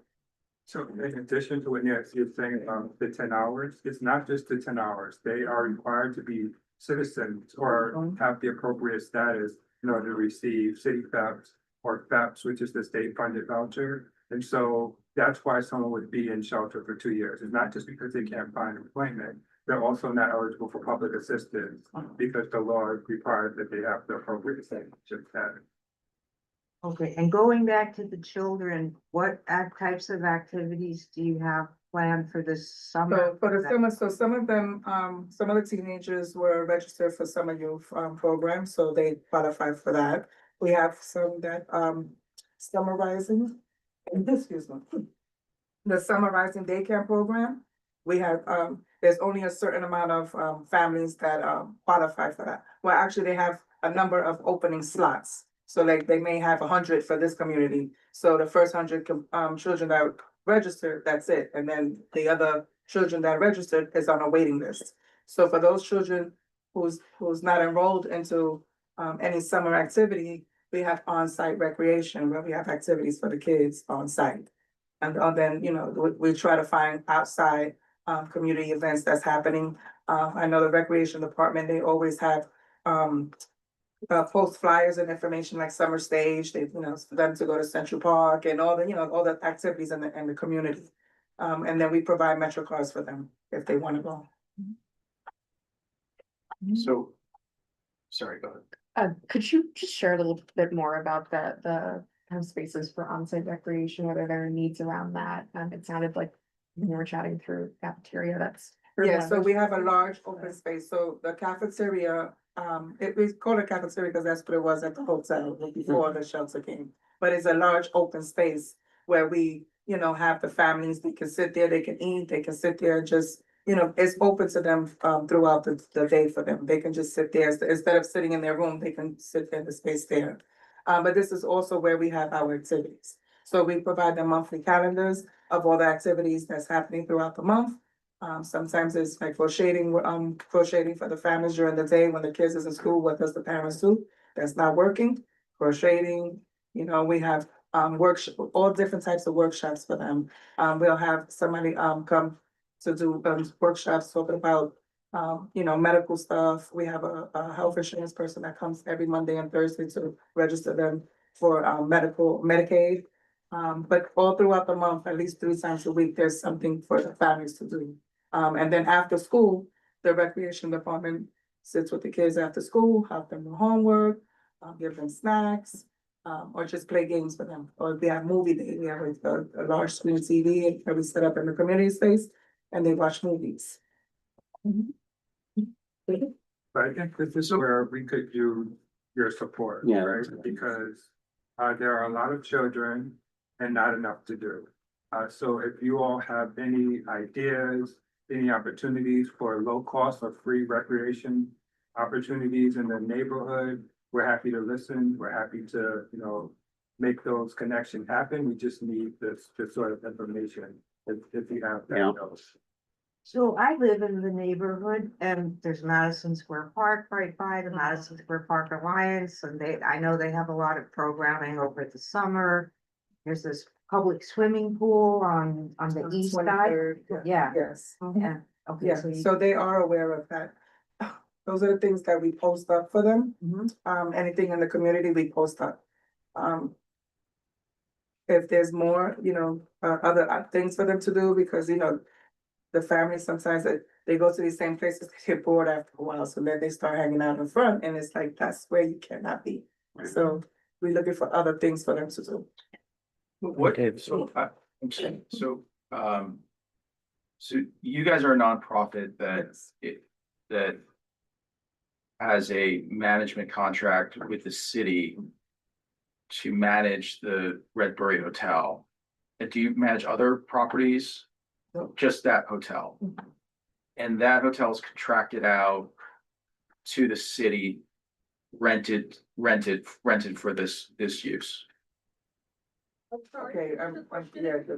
I apologize. I'm sorry. I'm just trying to understand, I just want to understand, so you guys are the nonprofit that's managing this hotel that has been leased out by the city for this housing, is that right? We are the social service provider that provides services to the families at the hotel.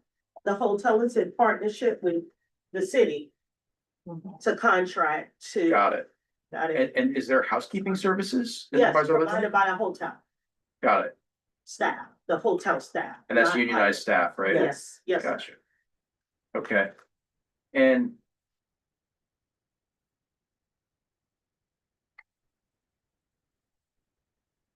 what does this all cost? Probably a lot of. We have 250 families there, right? So on a yearly basis, what are we spending for each of those families? I mean, there's a per diem rate, which I don't have with me. We can get back to you on that question. Yeah, I'm just, you know, there's been a lot of press about the city renting out very expensive hotel accommodations. That are traditionally unionized hotels. And I guess I just want to understand some of the economics behind that, because it strikes me that with some of the stuff that I've read, they're pretty big numbers that apartments could be just rented for these folks. So the economics of some of these programs are something that I would just like to have more information about. We can get you that, but just in terms of, then this administration has recognized and agreed with your position that hotels are far too expensive. And so the goal is to build what we call purpose-built shelters, which are specifically designed to address the needs of homeless individuals, homeless families. The purpose-built shelters are. Sure, and I'm supportive of that. Yeah. Where is that in the city? And my guess is that we don't have the budget for it right now. So No, this there is are. like a temporary Band-Aid that has been going on for a bunch of years now. And I guess to your point you made earlier, the folks are supposed to cycle in and out of this, but how many long-term families do you have? Like longer term families that have been past kind of 90 days of this? I can definitely give you a number on that. Right now I have, out of 235 families, I have 111 that's long-term. Got you. And so those are long-term folks that are not theoretically qualified to work in New York. Okay, But not all of them, but yes, a percentage, but yes. okay.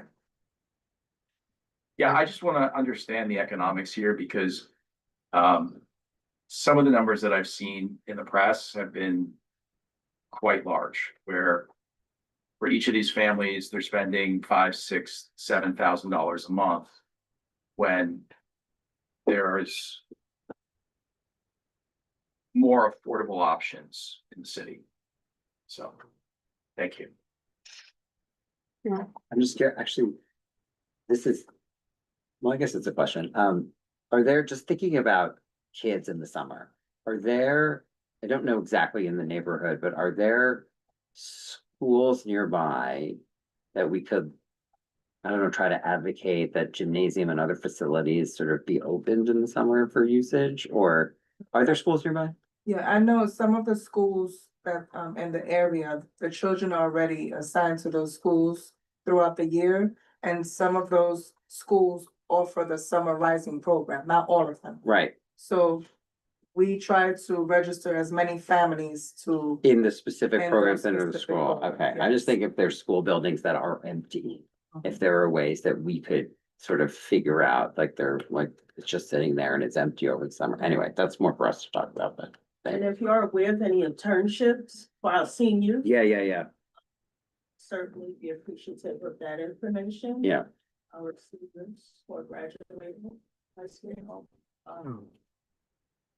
If I could just make a point to the gentleman's point, like, we try to move folks out as quickly as possible. Yeah. On average, people are in shelter 9 to 12 months, right?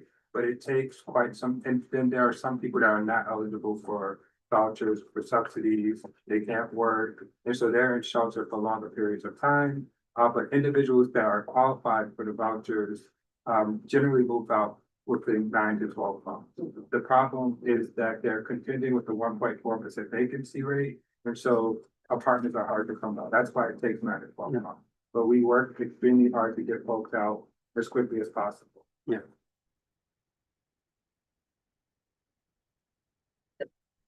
Are you involved with the FIT with their summer education classes for high school students? Fashion industries. Ashland Institute of Technology on 7th Avenue? Yeah, we'll say, yeah. Okay. Thank you for that. Yeah, because we have a good We have a good relation. representative from Yeah. FIT who comes to all our meetings. Yeah. Can try to connect you. I was also just thinking like, if we could maybe share with you the park activations that we're aware of, you know, that are relevant to children in our Parks Committee, because there's a lot of activity, especially over the summer. I don't know how much of it is really specific to children. And then there also, we just reviewed all the cultural day parades, which come right down and, But I don't know if a conversation with the Conservancy in Madison Square might be interesting. We had a conversation with them about what else. you did. No, I'm saying it could be interesting for us. to Yes, have that yes. conversation Have with you them. had any? Okay. Maybe that's something we can talk to Parks about. Yeah, we can talk to parts about Yeah. a conversation about this before. I was also thinking there's so many movie theaters. I mean, I don't know if they would. Yeah, we've been trying. Yeah, we're trying to see if they can give us, you know, tickets for the families. It's really difficult, you know, they pay the price to pay. But we're trying to see if we can, you know, discount it or free. And I realized later when you said seniors, you're talking about high school seniors, but do you have any senior citizens and do they have activities? Well, they participate in the rec stuff. Okay. That's available on site. Yeah, they do. Because we had a group come here from the Upper West Side that has activities on the Upper West Side where they can come. I forgot the name of the group. It was a Jewish organization. Dorot? Dorot, Yeah, yeah, yeah, The road? yeah. DOROT. We can connect you. The only other thought that I would have is we have some BIDs that we partner with that have a lot of businesses tied in with them, and I would be curious if some of the BIDs that we partner with would be interested in just saying, hey, there's some just motivated young kids. If you need an assistant or if you need someone to just kind of literally wash the windows, stand nearby. There's just a lot of small and medium-sized businesses in the district that are part of these associations. I know that the Diamond District, for example, is kind of dwindling down. That might be a really, really good activity. And the interesting part that I found is that they might not know that they need help. And they might not have thought to ask for help, but if help is offered, a lot of these small and medium-sized businesses might be more than interested in saying, sure, I would take a kid that knows how to use a smartphone and knows how to post on Instagram. Because, for example, one of the pain points for these small and medium-sized businesses, they have no idea how to have any sort of social media presence or how to kind of get into the digital age. And that's something that any high school senior, just give them an iPhone, will be able to immediately ramp up and kind of start providing value. And so obviously some of the BIDs that we partner with might not necessarily be the best fit simply because of the caliber of businesses involved. Some of them might have more kind of structured internship pathways, but that's not necessarily going to be all of them. And that's a connection that we can probably make just to kind of get them some sort of connections, whether that is free and just for the purpose of experience, or maybe there will be even potential to get paid. Is anyone here the representative of the Flatiron Nomad bid? Who is that? Payback? Oh, No, he's a Garment District. He's Garment District. Who's On Garment District. I'm Diamond District, so I'd be happy to reach out. I've been Yeah, looking for an but excuse to reach out. who's the rep to the Flatiron Nomad bid? Let's find out. Anyway, we'll find out. I don't know, maybe you're already using this, but there's a rec center on West 25th Street. Rec center? Yeah, it's part of Parks and Recreation. Pretty big one on between 8th and 9th Avenue. And, you know, they have a lot of activities for young people, ping pong tables and, You said 8th and 9th? It's on 25th Street. I've been there. They also have a gym, the Chelsea Recreation Center, 430 West 25th Street. It's a 6-story, I'm just looking at AI, New York City Parks facility. It has a 6-lane indoor pool, a gym. Oh, on 25th Street. No, 25th. 25th, yeah. It's connected to a park, right? Well, there isn't, I don't recall seeing a physical park there, but it does belong to the city. I think it's part of Rancho. Yeah. One of the park and rec. I think I have one in my neighborhood as well. Okay. And Zool is Flatiron, by the way. It's Zool. It's Zool, okay. Mhm. So we might have to talk to him.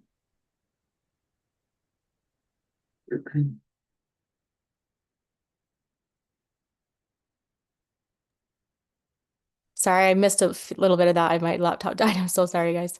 Was there any more questions or comments in the room? I don't see anybody online, so Not seeing any more in the room. okay.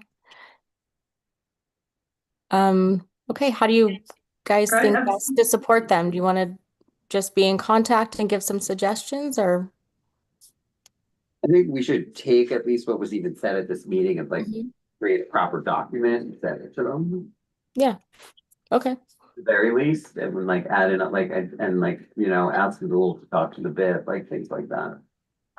There's multiple bids that we might be able to talk to, and what we would probably need is some sort of fact sheet to broker the introduction, and or if we have some profiles for the students, if we can just send them over and say, hey, are you guys interested in, you know, a motivated student to help you out? What would be the best starting point?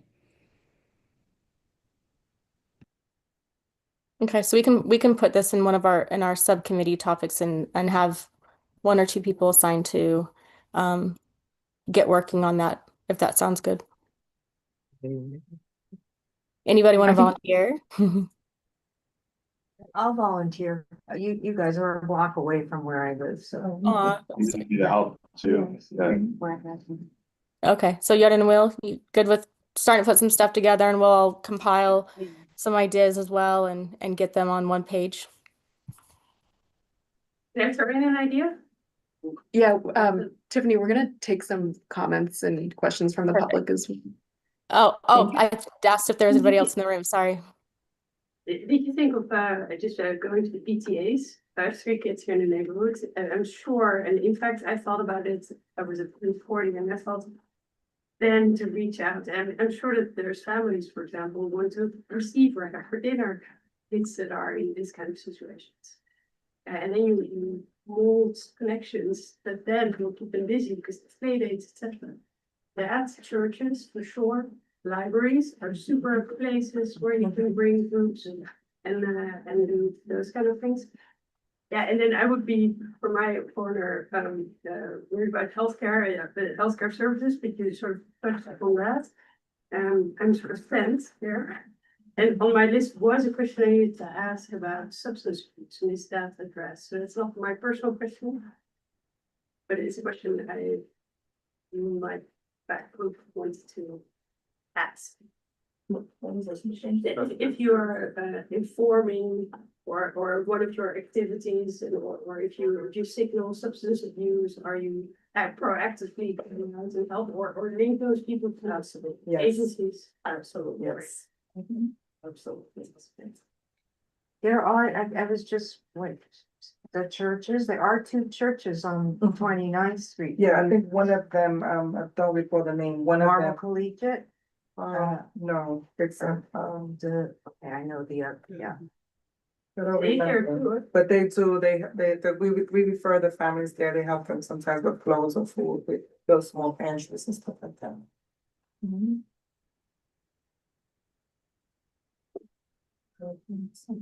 So sorry, so Yoden's gonna collect all of this, that's what we're saying? with the- Yeah, I've Okay. been making Okay. a list and then we will, Yeah. yeah. And we had the video of the Yeah, okay, session, so. great.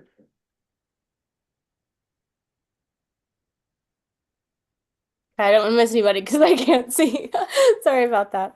I think that's great. We're so thankful for you to come and share information with us. We know, we can only do so much, and there's only so much anybody can do, but we want to do as much as we possibly can to support our community and all those in need. So we appreciate you having us and letting us actually be involved to provide services and input and advocate the best we can for the residents. of Redbury. So thank you so much for coming.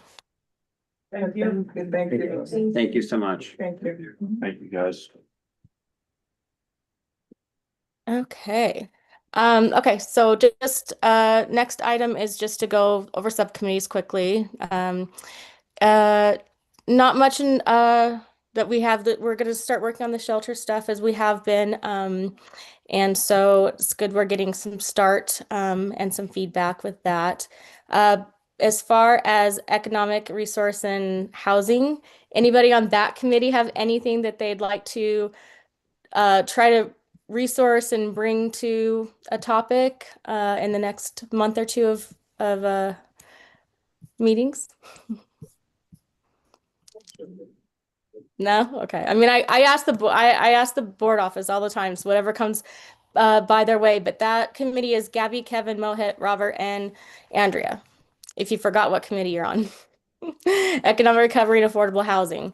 Sorry. What's that? Tiffany, can I go back? Sorry, just you were looking for suggestions. Can we go back? Did we get the name of the gentleman who was here from, I think he was from DSS. Is that Oh, right? it's Jamar. I know Can we him. have him?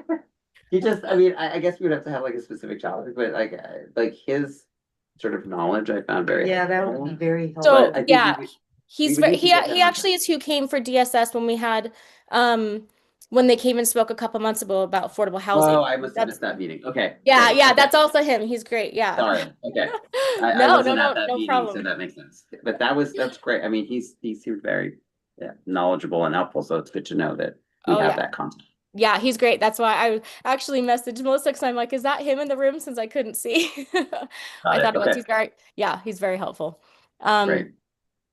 So sorry, what was I saying? Okay, so we did want to see if we could get DSNY come back and talk about the containerization process in our district and how that's going since things have kind of changed a little bit.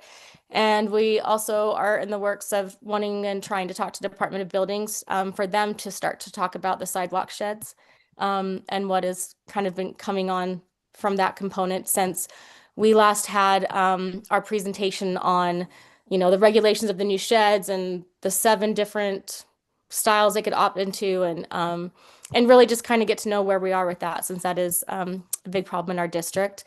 And then for public safety, again, we just have the three precincts meetings monthly, and we haven't gotten any commitment from any of the quality teams to come and speak with us yet. And I'll follow up with Marisa to see if we can still get someone in here for that. And then on the public safety, so Alice brought up something on the last meeting in new business that she wanted to kind of see if it was something we wanted to discuss further as a committee. So we'll discuss that now in our subcommittees. So Alice, if you want to kind of go over what it is that you are thinking you would want to propose that we take on as a committee of our community board. Sure. I'll share my screen for a second. I'm sorry, you can't take the consultant out of PowerPoint slides. This is just how my brain operates, so just ignore it. But I just wanted to document, because this was a while ago since we last spoke about it, how this happened. We were talking about how there's a difference between actual safety improving and actual safety measures improvement, but not necessarily, you know, us as residents of CB5 and likely others seeing our feelings of safety improve alongside with the reality of the situation. So one of the ideas that was tossed around in the last meeting was to see if there would be appetite to do some sort of survey to measure whether the actual improvements and the actual city investments in terms of improving the safety conditions of the city are influencing our collective feelings of safety as well. And last time we had a brief conversation about it in the committee meeting. We got feedback that we would want to kind of focus this specifically on residents, not necessarily on visitors or tourists or workers. And that secondly, we would want to be incredibly mindful in the way that we did this in terms of additional burden on the budget. So just kind of collected a bunch of thoughts with the help of AI and wanted to open it up to the group to see if we still see value in doing this sort of activity to understand the sentiments that are going, because to me this is probably one of the most important topics plaguing New York, plaguing Manhattan, and I'm not hearing the question being posed in this specific way at this point in time. So back over to you, Tiffany. So, this is, this is not a one and done type of a task, Nope. to take on. Melissa and I had a meeting with the office to see where we thought some of this could come up and where we could try to be beneficial with it. It is a very important topic, of course. And so I really just wanted to have Alice speak on behalf of what her thoughts were, and then go around the table and see what everybody else's thoughts and comments are in regards to this, on how we could do this, if we could do something like this, and just start to get, some dialogue with it. Anyone? So if we do something like this, it's not just one person in the committee. It would be actually like a project of the committee to be able to put something more like this together. If we don't find it in our wheelhouse for right now, we can also try to see what other I don't know, other organizations that have done some studies, and try to partner on with them. And so I just wanted to see if anybody else had any other ideas to add on to Alice's thoughts of wanting to get our community's input on our public It's safety. hard to read what's up on the screen. Or, I'm sorry, did you share this with us, this document? No. No. Okay. Oh, okay. So I this is don't- just yeah. a summary of my thoughts, sorry, for the discussion. What I'll say is that, Tiffany, my thoughts right now is that if we want to do this survey properly, I would rather the committee spend some time scoping out the answers that we want and the questions that we want, and then either recommend that a city agency takes over the actual running of the survey because it's super important, or that we identify some sort of university partnership that is able to do it maybe cheaper. Maybe there's a student that's willing to engage this, etc. I really don't think that the community board is equipped, both from a timing perspective or from a frankly competence perspective, to run this sort of study properly. So I'd rather us refocus on making sure that we're best positioned to provide a recommendation to the city, and that we know exactly which agency would kind of be responsible for potentially even owning the outcomes of the survey and making decisions on the basis of it. I agree. That's actually what we talked about when we talked with the Yep. office, that it would need to go to a higher level once we get somewhere with our information. If we can get interest in this besides just one person, because it does need to be a couple of people involved. I don't want to say task force. We don't have too many of these. This would just be part of our public safety subcommittee involvement. But it is one way that we can start to actually be proactive within the public safety component of our specific committee with quality of life. Anybody in the room have anything to share? I don't know if it's this project or a different one. I will just throw out there something that I would love to know, and I think maybe it's something we need to work with NYPD on or something. So, what I observe are the sort of fault lines in the public safety conversation is that you have people saying it doesn't feel safe, and then you have other people saying, well, crime is at historic lows.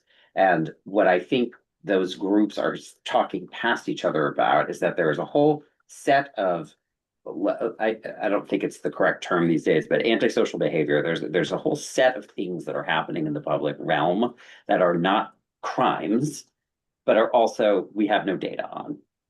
And I don't know what to do about that, right?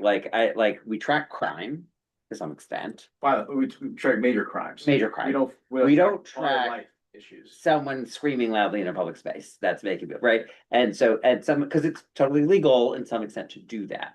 But when people say they are afraid, sometimes that's very much what they're talking about. So I don't know how to solve that, and I don't know if that's a data problem. And if it's a data problem, I don't know who's gonna get that for us or like that. So this is where I think we get stuck on public safety, because some of the things we're talking about public safety are not crimes. And therefore it's not an NYPD issue, but it is a sort of social fabric issue. And maybe that's a data problem, maybe that's, so I'm a little flummoxed, but I agree that there's something to know here. I don't know how we're gonna know it and whether, and who we're gonna lean, I should say, I agree, if someone else should do it, who we're gonna lean on to get that Yeah. information. I appreciate the feedback and I completely agree. We can do almost like a sentiment analysis to really break down what are the key levers that truly make people feel unsafe, whether that is the screaming, etc. The very least, we will have the information of what are those factors that we can control. That being said, totally agree. I'm not really sure what agency's problem this would be. And Right. maybe if it's Exactly. a city branding issue, then maybe it's an office of the mayor sort of question. But you know, the screaming loudly on the street isn't even the most ridiculous metric that No, I can think of. yeah, and it was a silly example, but yeah. So I For think example, maybe right, my like that we're recommendation. talking about we're talking about shutting off the lights on the Manhattan skyline.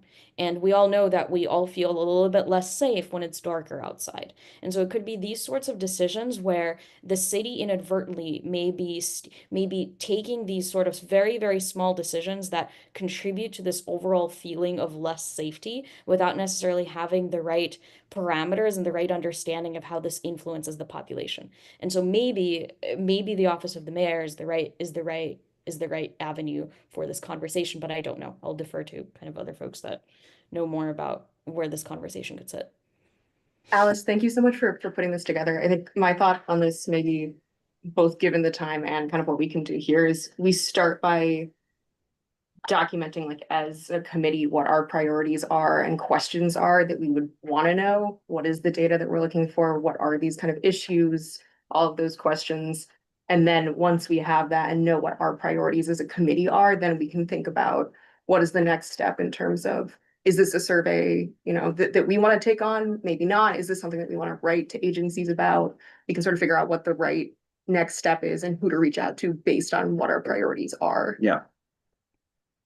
Are we looking, just to kind of clarify what the output here would be, are you thinking more of a kind of point of view on feelings of safety document that would be more broader? Or do we want to go very, very narrow and kind of do almost like a scoping, shaping doc of the way that we would see the survey and kind of flesh out the left-hand side of this equation and maybe tie it to the existing parameters in the district needs statement? I think I would maybe want to start with, and again, this is just my perspective, so I'd love to hear others. I'd love to start with that, like, point of view from the committee on those priorities, and then can take that to and have that inform what the actual survey would look like. And again, you know, is that something that we would even be taking on, or would we be recommending this or writing out to agencies with a request? So to But play I think back, we want to start maybe with what are our perspectives on this? What are our big questions? And what's the data that we're really looking for to inform what are, you know, we have a lot of perspectives here, and what are we really looking for or trying to understand from this type of effort?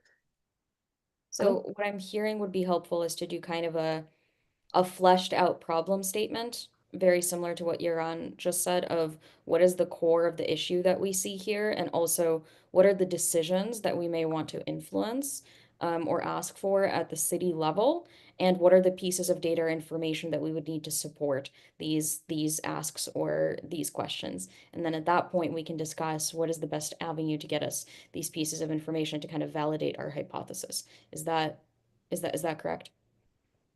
Yeah. I will, did you? Yeah, couple things. I think that sounds good. I feel like the best way to do it would be to be like open-minded. If you're going to ask survey questions, like, you don't really want to come with a preconception of what the problem is, that's going to color what you get.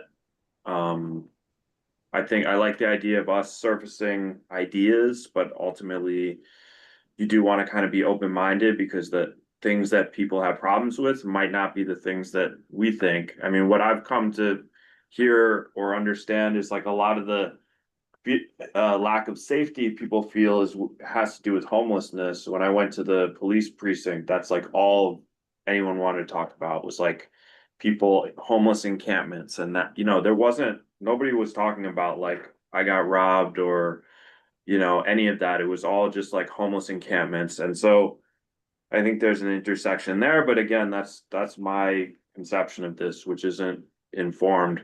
The other thing I wonder is I feel like who we end up partnering with, if we end up partnering with an agency, is really important, because I wouldn't want you, Alice, or any of us to put in a lot of work on this and create like a great output and then there's nowhere for it to go. Totally. Yeah. Well, in Midtown North, their precinct community meetings, there's a lot of talk about drugs and people being held at gunpoint, and around the 49th Street, 53rd Street area along 8th Avenue. And then people on 55th and 7th, there's a lot of noise issues in general. And but I would suggest is maybe not partnering with the city, because it's not in their best interest to show that they're not doing a good job, but maybe partnering with like John Jay or some other outside group. Great idea.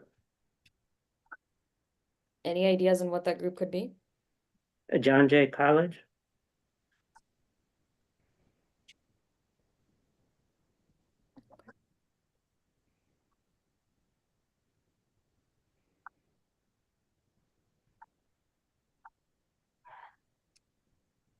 Can I just throw something in? This is just, it's just something I've noticed is that in my area and my building, especially, and a lot of the feeling of being unsafe stems from the sheds. And I know that is an area which is kind of dark and hidden and people can do whatever they want there. We often have people shooting up and homeless encampments, and so I think it's so interrelated.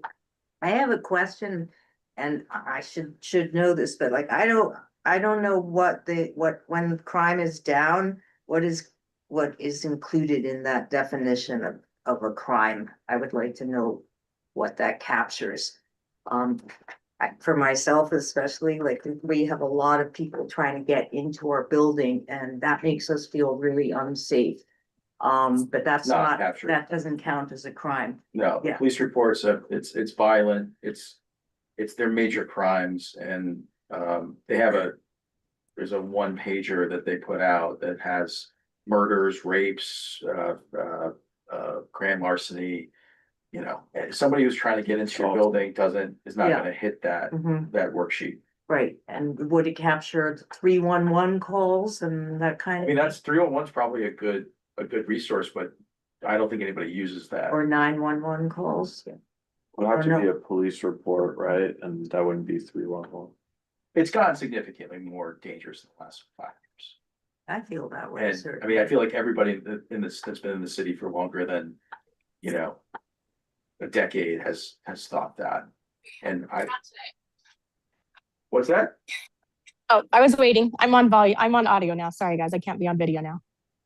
That's great. And that's why we have the 3 precincts that we, should be getting updates on every month and asking questions ourselves to bring back to our community board.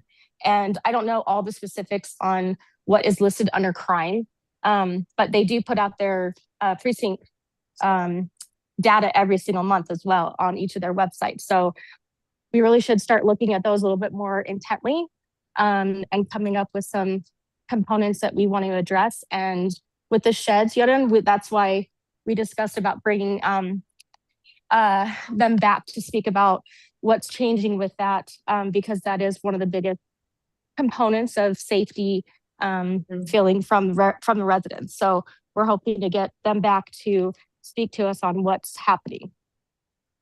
if that's helpful. So, if I may, for the sake of time, I'm sure that this is a very complex topic. It seems like the right way forward here is to do two things. One, take a stab at documenting the problem statement here, which doesn't have anything to do with actual safety and kind of stats on safety and has more to do with perception of safety and kind of feelings of residents in the district when it comes to safety, and making sure that we have a clear understanding of what is the actual problem here, why it's a problem, what's been done to tackle it, where are some of the data inputs that can influence this. And then the second thing is what are the list of the right partners that need to weigh in on this conversation, and also what would be the right home and the right kind of maybe partner agency or external partner to continue this conversation moving forward. And so I am happy to take a stab at kind of drafting the first iteration of the problem statement for discussion and feedback with the group.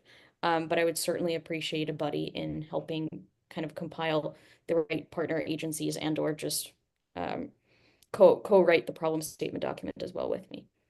I don't know how we feel about that. And then we just continue in the next meeting. I think that sounds great. I'm happy to partner with you, Alice. Perfect. That sounds great, you guys. Thank you. Okay, any new business? Nope. Nope. No tours? Oh, did Vivek leave? Okay, thanks. Oh, okay. Do you have a new business? As a matter of fact, on this Sunday, I'll be doing a Flatiron District tour for the Municipal Arts Society. It's free. Anybody can come. 11 o'clock. We start at the Flatiron Building on Sunday. This Sunday, free. Thank you. All right, everyone. Thank you so much for tonight. See you at full board. Meeting's adjourned.